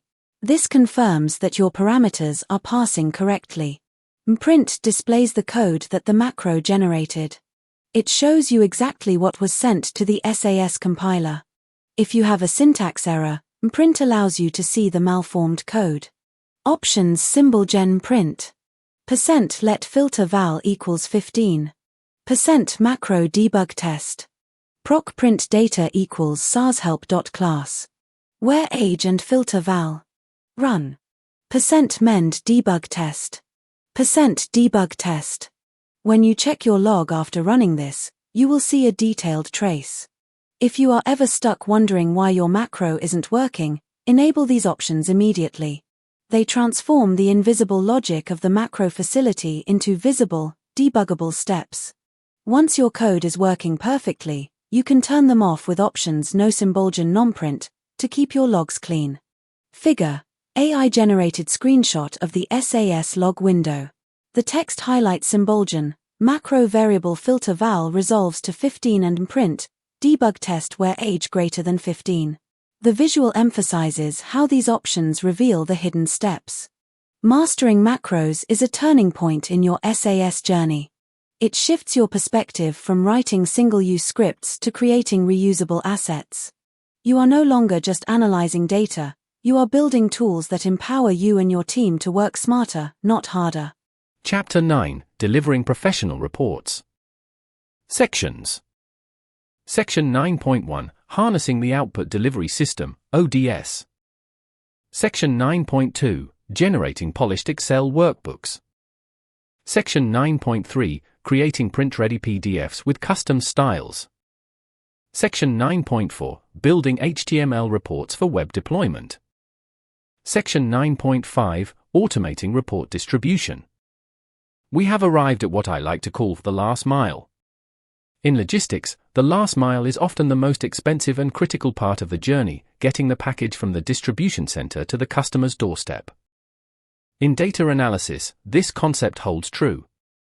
You have cleaned the data, Chapter 4, uncovered insights, Chapter 5, and visualized the trends, Chapter 6. But if you cannot deliver those findings in a format your stakeholders can consume, the work effectively vanishes. A brilliant p-value buried in a monospace text file will be ignored by a busy executive. This chapter is about presentation and delivery. We are moving beyond the SAS results viewer. We are going to take your hard-won insights and package them into polished Excel workbooks, regulatory-grade PDFs, and interactive HTML files. We will finish by teaching SAS to email those reports automatically, so you can spend your Friday afternoon doing something other than attaching files to Outlook messages. 9.1 Harnessing the Output Delivery System, ODS. Before the year 2000, getting nice output out of SAS was a struggle. Then came the Output Delivery System, ODS. Think of ODS as a traffic controller residing between your code and the final file.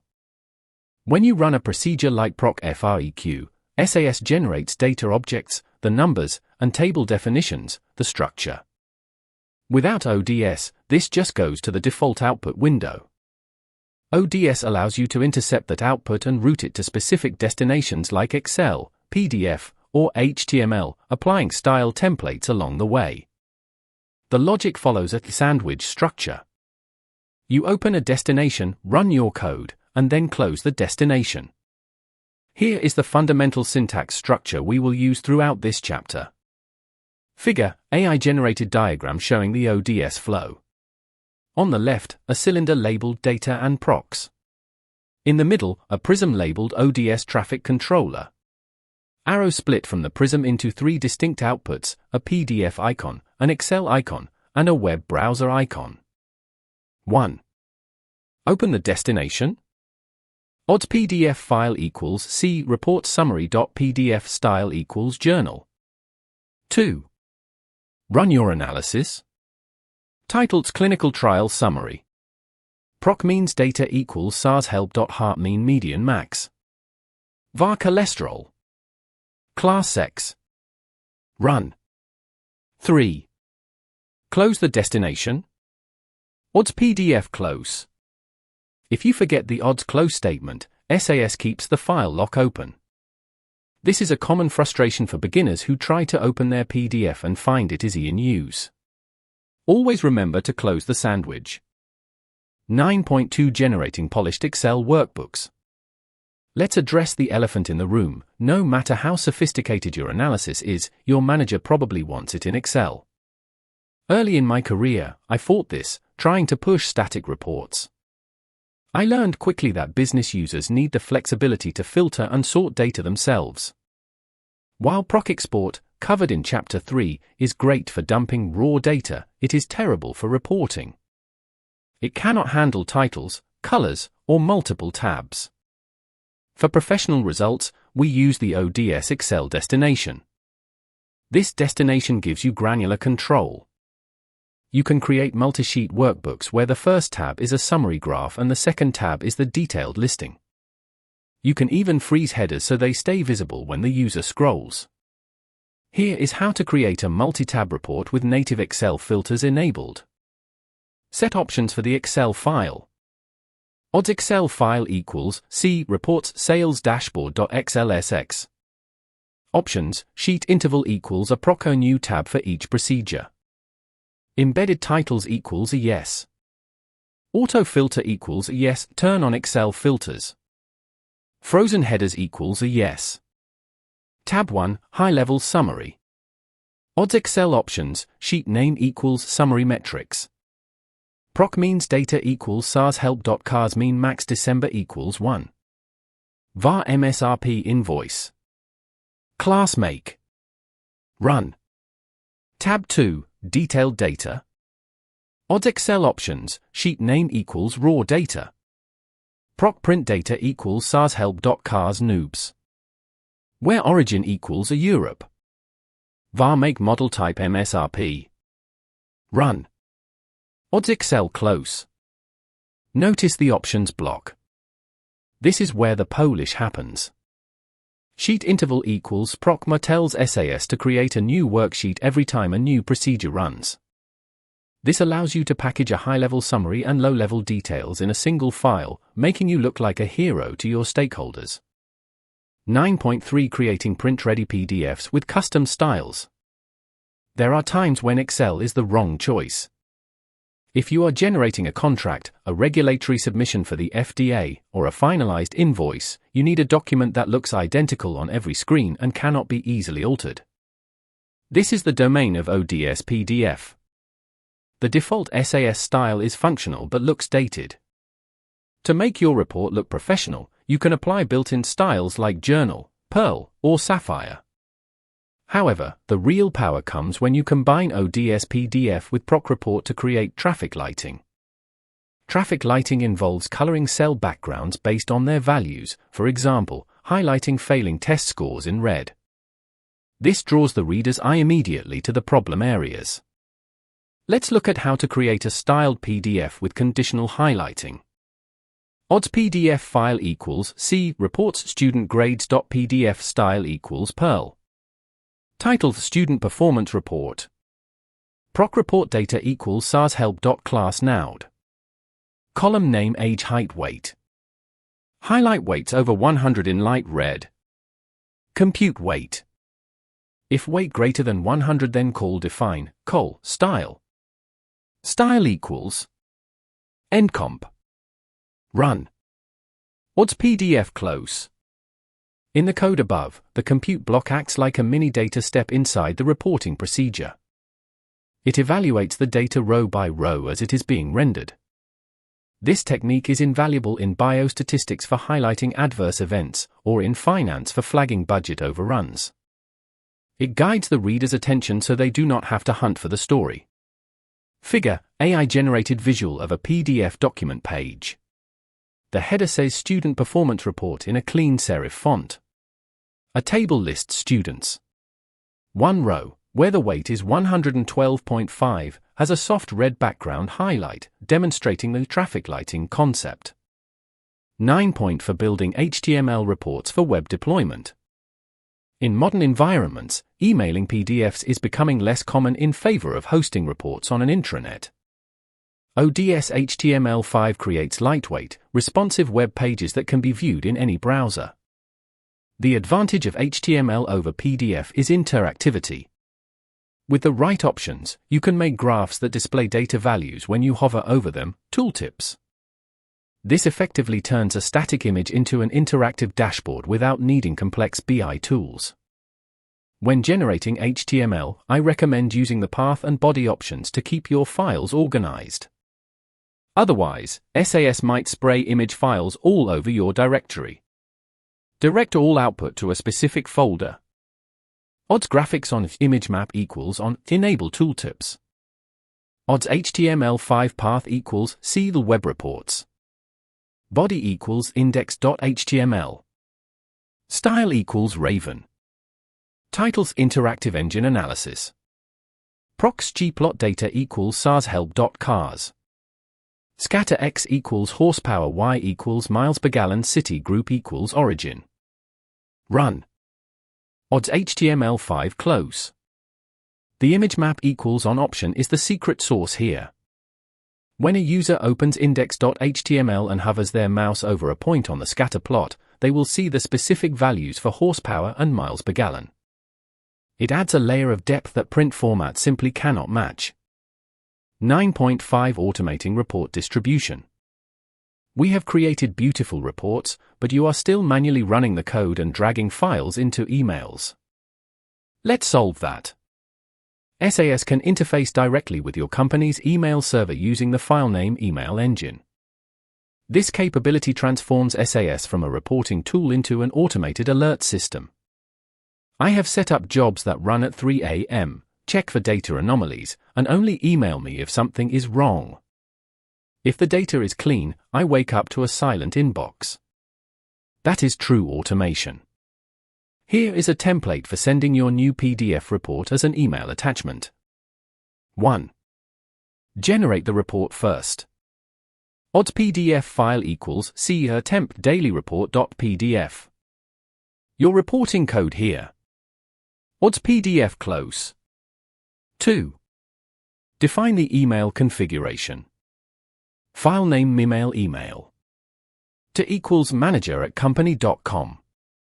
Subject equals daily SAS report. Attach equals see the temp daily report.pdf. 3. Send the email using a data step. Data null. File email. Put hello. Put the attached is the automated report for today. Quote semicolon. Put regards. Put the SAS server. Run. Note, this requires your SAS environment to have email options configured, usually by your IT administrator. If you are on a personal version like SAS On Demand for Academics, this feature may be restricted to prevent spam. By combining the skills from this chapter, styling with ODS, formatting for specific file types, and automating delivery, you close the loop. You are no longer just analyzing data, you are delivering value. In the next chapter, we will discuss how to optimize your code for performance, ensuring that even as your data grows to millions of rows, your reports still land in the inbox on time. Chapter 10, Troubleshooting and Performance Tuning. Sections. Section 10.1, Reading the Log Like a Pro, Notes, Warnings, and Errors. Section 10.2, Common Syntax Mistakes and How to Fix Them. Section 10.3, Logic Errors, When the Code Runs but the Answer is Wrong. Section 10.4, Optimizing for Speed, CPU Time versus I/O Operations. Section 10.5, Best Practices for Readable and Maintainable Code. We have spent the last 9 chapters building a formidable skill set. You have mastered the data step, engaged with SQL, automated workflows with macros, and polished your final deliverables. But there is a universal truth in programming that we must now address: things will break. No matter how experienced you become, you will encounter the red wall of text. You will write code that runs perfectly but produces nonsensical numbers. You will inherit legacy programs that crawl at a snail's pace, threatening to crash the server before your deadline. This chapter is not just about fixing errors, it is about changing your relationship with them. Many beginners fear the SAS log. They view an error message as a personal failure. I want you to view the log as your most honest colleague. It is the only part of the system that tells you exactly what is happening under the hood. Here, we transition from being code architects to code mechanics. We will learn to diagnose the engine when it sputters, tighten the bolts for better speed, and write code that is robust enough to survive the test of time. Let's get your hands dirty. 10.1 Reading the Log Like a Pro, Notes, Warnings, and Errors. The SAS log is the first place you should look even when you think your code ran perfectly. Too many analysts skip straight to the output window. This is a dangerous habit. The output shows you the result, the log shows you the process. The log communicates in 3 distinct dialects: notes, warnings, and errors. While color coding varies by editor, the hierarchy of urgency remains constant. Understanding the nuance of these messages is what separates a novice from a professional. Notes are generally informational, but they are not always benign. They tell you how much time a step took and, crucially, how many observations were read and written. If you merge 2 datasets with 1,000 rows each and the note says output dataset has 0 observations, you have a silent failure on your hands. Warnings are SAS waving a yellow flag. The code ran, but something looks suspicious. A classic example in biostatistics is the repeats of by values warning during a merge. SAS will proceed, but the resulting data structure might be scientifically invalid. Never ignore a warning just because the program didn't crash. Errors are the red lights. They stop processing immediately. This usually indicates a syntax violation, a missing file, or a variable that does not exist. When an error occurs, SAS often enters a syntax check mode where it validates the remaining code without executing it. To truly master the log, you must read the observation counts religiously. Compare the input count to the output count. Does the math make sense? Figure, AI-generated diagram showing the anatomy of a SAS log message. Callouts explain the step time, CPU time, and observation count, highlighting where to look for silent logic errors.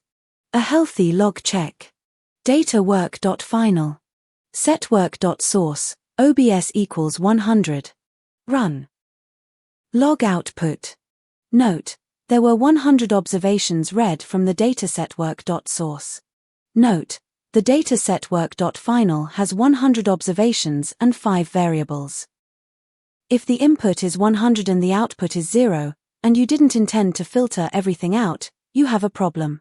The log told you exactly what happened, you just have to listen to it.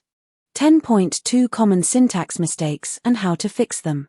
Syntax errors are the grammar mistakes of programming. They are annoying, but usually easy to fix once you recognize the pattern. In SAS, 90% of your syntax frustration will likely come from one specific character, the semicolon. The missing semicolon is the most notorious offender. Because SAS is a free-format language, it doesn't care about line breaks. If you forget a semicolon, SAS simply reads the next line as part of the previous statement. This often generates an error message on the next line, confusing the programmer. The error. Data revenue Q1. Set raw data missing semicolon here. If region equals north. Run. SAS interprets this as data revenue Q1 set raw data if region equals north. It thinks set is an option for the data statement, which is invalid. To fix this, look at the line above where the error is reported. If the error says statement is not valid, check the punctuation of the preceding statement. The second most common issue is unbalanced quotes. If you open a quote string and forget to close it, SAS will swallow the rest of your program, including the run statement, thinking it is all part of that text string. Your code will turn into a solid block of color, often purple, and the program will hang. The infinite string. Title Quarterly Report for 2024. The missing closing quote means SAS thinks the rest of this code is the title. PROC print data equals sales. Run. If this happens, you cannot simply stop the program. You often have to submit a piece of code to reset the parser. Keep a panic button snippet handy, / quit, run. This string closes comments, quotes, and statements to force SAS back to a neutral state. 10.3 Logic errors. When the code runs but the answer is wrong. Syntax errors are loud, logic errors are silent assassins. A logic error occurs when your code is syntactically perfect, but your instructions produce the wrong result. This is common in complex conditional logic, such as assigning patient cohorts or calculating financial risk. A frequent culprit is the misuse of if then else. Remember that SAS stops checking conditions once it finds a match. If your logic is not ordered from most specific to most general, you will misclassify data. The logic trap. Data grades. Score equals 85. Incorrect order. If score greater than 70, then grade equals C. Else if score greater than 80, then grade equals B. Else if score greater than 90, then grade equals A. Run. In the example above, a score of 85 triggers the first condition, greater than 70, and is assigned a C. The code never checks if it is greater than 80. The log will show no errors, but the student will be very upset. To troubleshoot logic errors, you need to see what SAS is thinking while it processes the data step. The best tool for this is the put statement. It allows you to print variable values to the log in real time. The fix, debugging with put. Data grades fixed. Score equals 85. Debugging line. Put processing score, score. If score greater than 90, then grade equals A. Else if score greater than 80, then grade equals B. Else if score greater than 70, then grade equals C. Put assigned grade, grade. Run. By placing put statements before and after your logic, you can trace the flow of execution. It is like attaching a diagnostic monitor to the data vector. Once you have solved the logic puzzle, simply comment out or delete the put statements. 10.4 Optimizing for speed, CPU time versus I/O operations. As your datasets grow from thousands to millions of rows, efficiency moves from a nice-to-have to a necessity. Performance tuning in SAS generally comes down to managing two resources, CPU time, processing power, and I/O, input-output, or moving data from disk to memory. The biggest bottleneck is usually I/O. Reading and writing data takes significantly longer than doing math. Therefore, the golden rule of performance is, read only what you need. The most impactful change you can make is using the keep or drop options. If your source table has 200 columns but you only need 5 for your analysis, dropping the other 195 significantly reduces the amount of memory SAS must allocate for the program data vector, PDV. Inefficient. reading all columns. Data analysis. Set huge table, reads 200 columns. If region equals west. Run.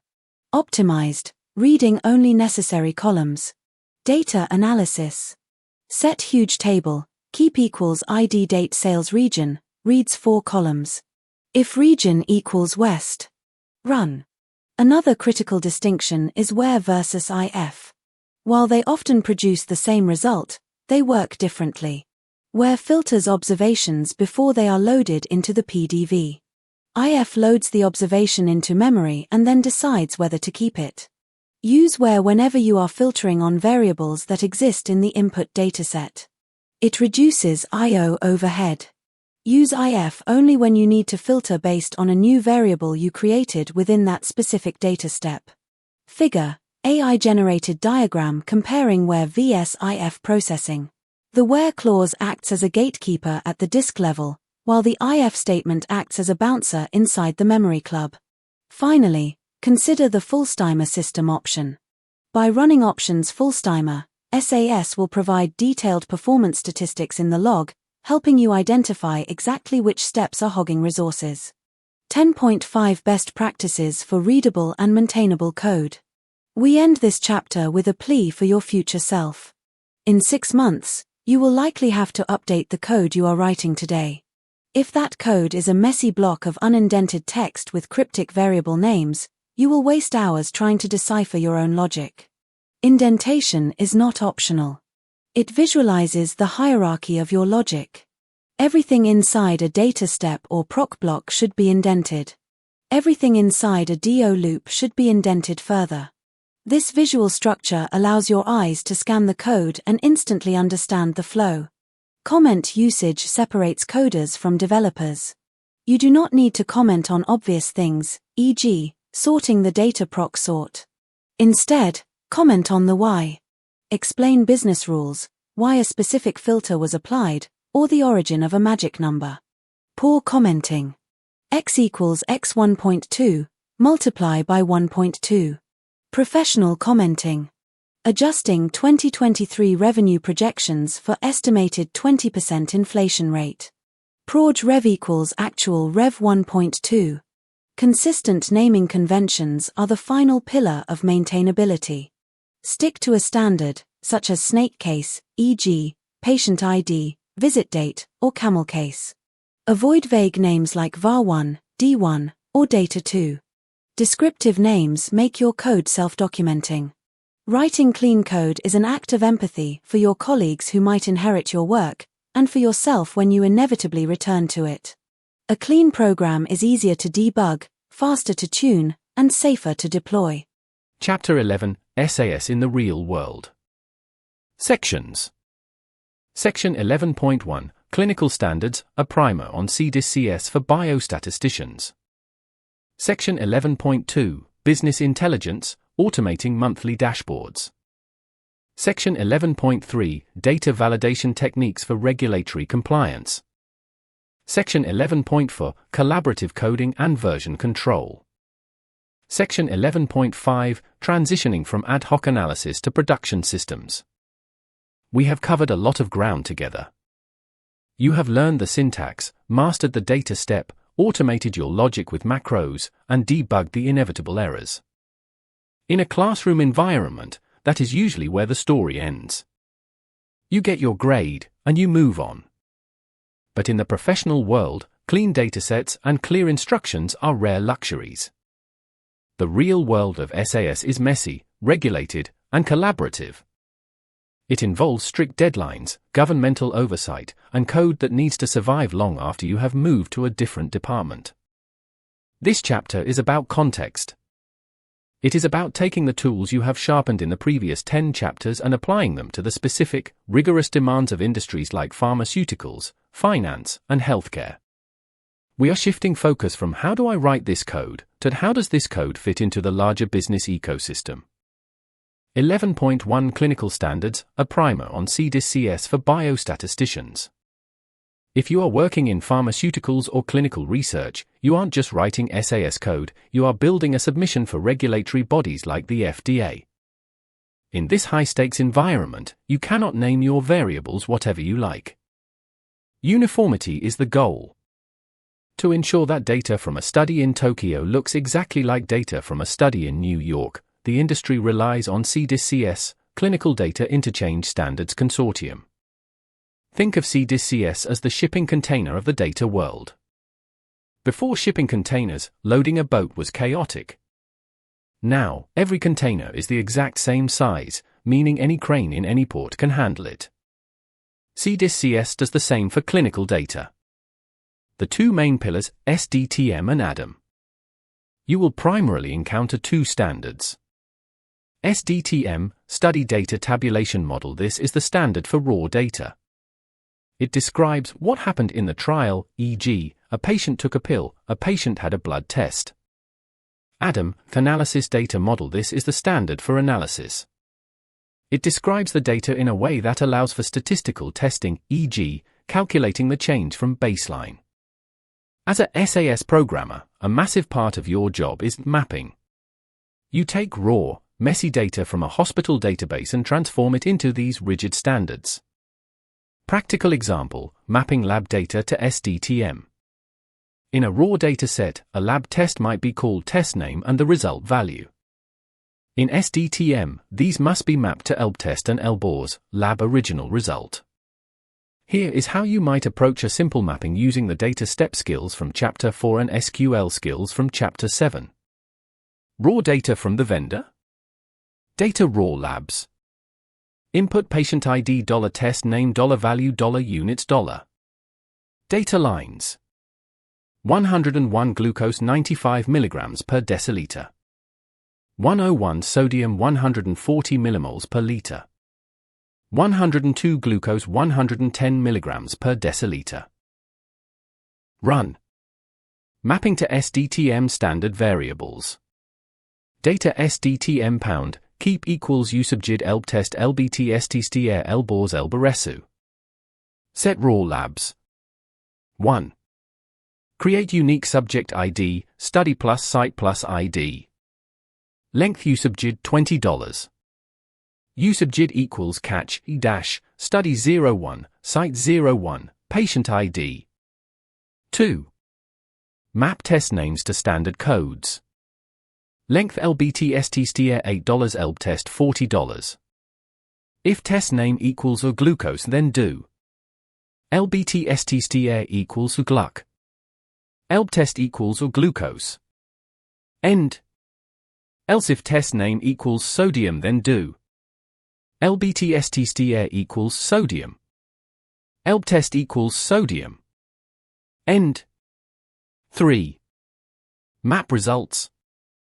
ELBOR's equals value. ELBORESU equals units. Run. Notice the strict adherence to variable names. If you submit a dataset with test name instead of ELB-test to the FDA, it will be rejected. Real-world SAS is often less about complex algorithms and more about rigorous adherence to these specifications. 11.2 Business Intelligence, Automating Monthly Dashboards. Figure, AI-generated diagram showing the flow of data from raw electronic data capture, EDC, flowing into SDTM datasets and then transforming into ADAM datasets, which finally feed into tables, listings, and figures, TLFs. If you are in banking, insurance, or retail, your regulatory body is usually the C-suite executives who need to know sales figures by 9 a.m. on the 1st of the month. In Chapter 9, we discussed reporting. In the real world, reporting is rarely a one-time event. It is a recurring cycle. If you find yourself manually changing dates in your code every month, you are doing it wrong. We want to build what I call the self-driving report. Using macro variables for date automation.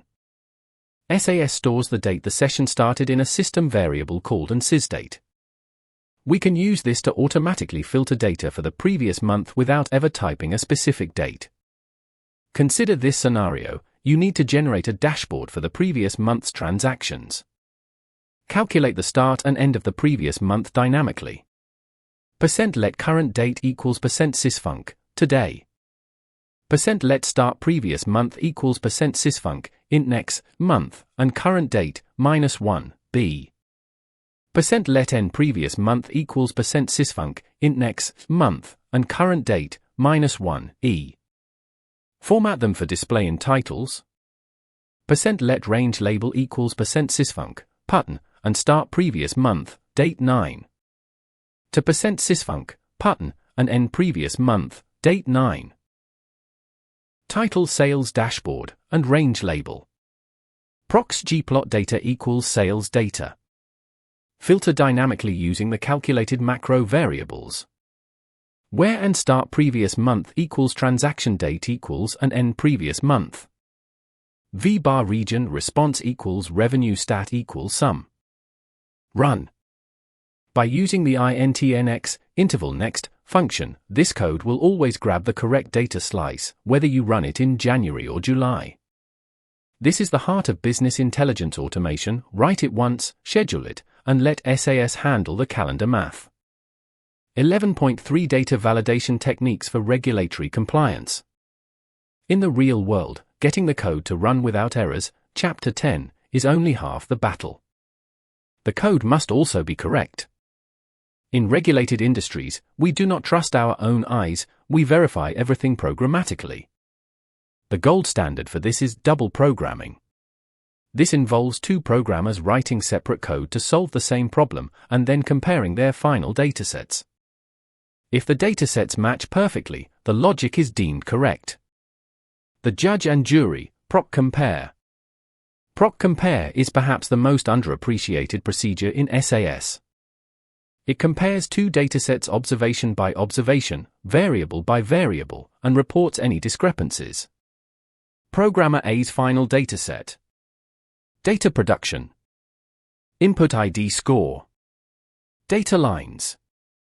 195. 288. 372. Run. Programmer BSQC, quality control, dataset. Data QC check. Input ID score. Data lines. 195. 288. 375 discrepancy here. Run. The comparison. PROC compare base equals production compare equals QC check list all. ID match rows based on ID. Titles validation check production versus QC. Run.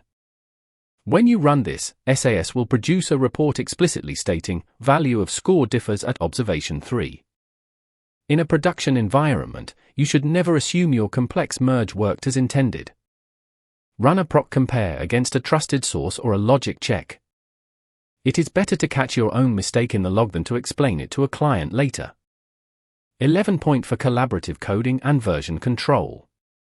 Up until now, you may have been saving your files as analysis v1.sars, analysis v2.sars, and analysis final really.sars. In a team setting, this is a disaster waiting to happen. The real world demands version control. While modern SAS environments, like SAS Studio, integrate with GIT, the cultural practice of collaboration is more important than the tool. The header block. Every program you write in a professional setting must have a birth certificate.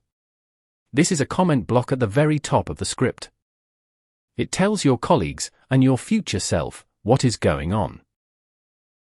Project Q3 Financial Risk Model. Program 0 for Calculate Risk Scores.sars. Author J. Doe. Date the 15th of October 2023. Purpose calculates credit risk scores based on logistic reg. Inputs lib transaction history. Lib credit bureau extract. Outputs lib final risk scores. Revision history. The 1st of November 2023 J. Doe, updated coefficients based on October audit. Modular coding. Avoid writing one monster program that is 5,000 lines long. If you are working on a team, break the process into modules. 1. 01 load data.sars 2.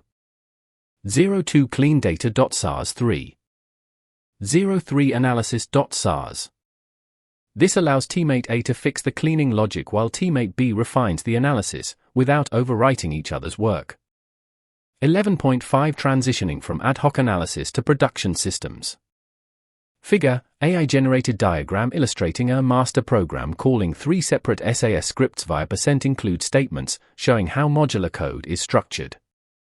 The final hurdle in the real world is moving your code from ad hoc, something you ran once to answer a question, to production, a system critical to business operations. Production code requires robustness. It cannot crash just because a file is missing or a folder name changed. Relative paths. Hard coding paths is the enemy of production systems. Bad, libname my data c:\users /steve /documents /projector. Good, use relative paths or system configuration files. When you hardcode a path to your personal C drive, the code dies the moment you go on vacation and a colleague tries to run it on the server. Defensive coding. In production, assume the data will be bad. Use logic that checks for existence before proceeding. We can use the macro language to check if a file exists before trying to read it. If %sysfunc, file exist, and file path, then %do. Safe to proceed. Proc import data file equals and file path. Run. %end. %else %do. Send an alert to the log. %put error, the input file is missing. The job has stopped. %abort cancel. %end. This uses the %abort cancel statement to stop the program immediately if the data isn't there, preventing a cascade of errors that might corrupt downstream databases. Conclusion. The real world of SAS is demanding. It requires you to be a linguist, learning the languages of CDISC or finance, a detective, validating data with PROC compare, and an architect, building robust, modular systems. You now possess the technical foundation from the earlier chapters and the contextual awareness from this chapter. The syntax is your hammer, but these real-world practices are the blueprints. As you step into your role, remember that the most elegant code is not the most complex. It is the code that is readable, repeatable, and robust enough to handle the chaotic reality of business data. Chapter 12, Your Future as a SAS Professional. Sections. Section 12.1, Navigating the Certification Pathways. Section 12.2, Building a Portfolio of Practical Projects. Section 12.3, Resources for Continued Learning and Community Support. Section 12.4, Staying Current with SAS VIA and Cloud Computing. Section 12.5, Final Encouragement for the Journey Ahead. We have reached the final milestone of this specific roadmap. Over the course of this book, we dismantled the data step, built bridges with SQL, constructed automation factories with macros, and learned to navigate the messy reality of professional data environments. You now possess a toolkit that places you in the upper tier of data literacy. However, closing this book does not signal the end of your education. In the technology sector, stagnation is the only true failure state. The tools we use evolve, the data grows larger, and the questions businesses ask become more complex. This chapter is designed to be your compass for the territory beyond these pages. We will look at how to validate your skills through certification, how to prove your worth with a portfolio, and how to adapt to the cloud-native future of SAS VIA. You have done the hard work of learning the syntax, now let us focus on building the career. 12.1 Navigating the Certification Pathways. In many industries, certification is optional. In the world of SAS, particularly in pharmaceuticals, clinical research, and banking, it is a currency. A portfolio shows you can do the work, but a certification assures an employer that you understand the mechanics well enough to be trusted with regulated data. Think of certification not as a test of memorization, but as a formal audit of your problem-solving process. It validates that you are not just copying code from a forum, but that you understand how the SAS compiler interprets your instructions. The core credential hierarchy. The SAS certification ecosystem is vast, But for the audiences of this book, data analysts and biostatisticians, there is a specific golden path you should consider. 1. The Foundation, Base Programming Specialist. This is the entry-level standard. It covers the data step, basic procedures, and data manipulation. If you have worked through the exercises in chapters 1 through 6 of this book, you are already 80% of the way there. The focus is on importing data, cleaning it, and creating basic reports. Figure, AI-generated diagram showing a tiered pyramid structure. The bottom wide tier is labeled SAS Certified Specialist, Base Programming. The middle tier is SAS Certified Professional, Advanced Programming. The top tier splits into two peaks, Clinical Trials Programming and Visual Business Analytics. Arrows indicate the progression path. 2.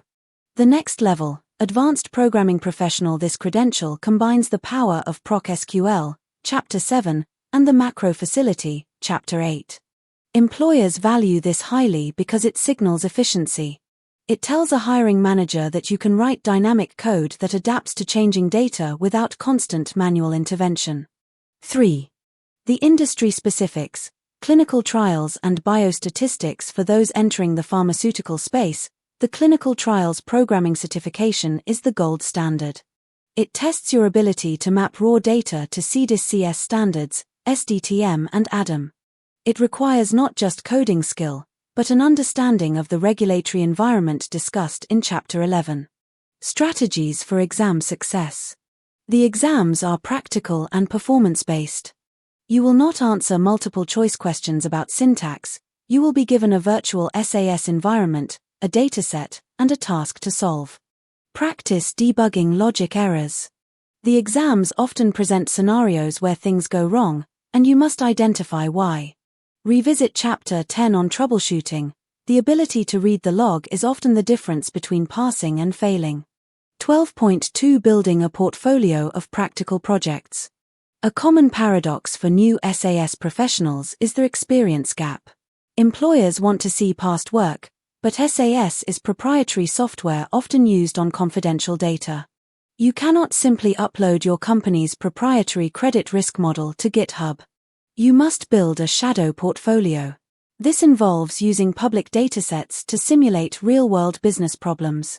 This demonstrates your coding style, your documentation habits, and your analytical thinking without violating non-disclosure agreements.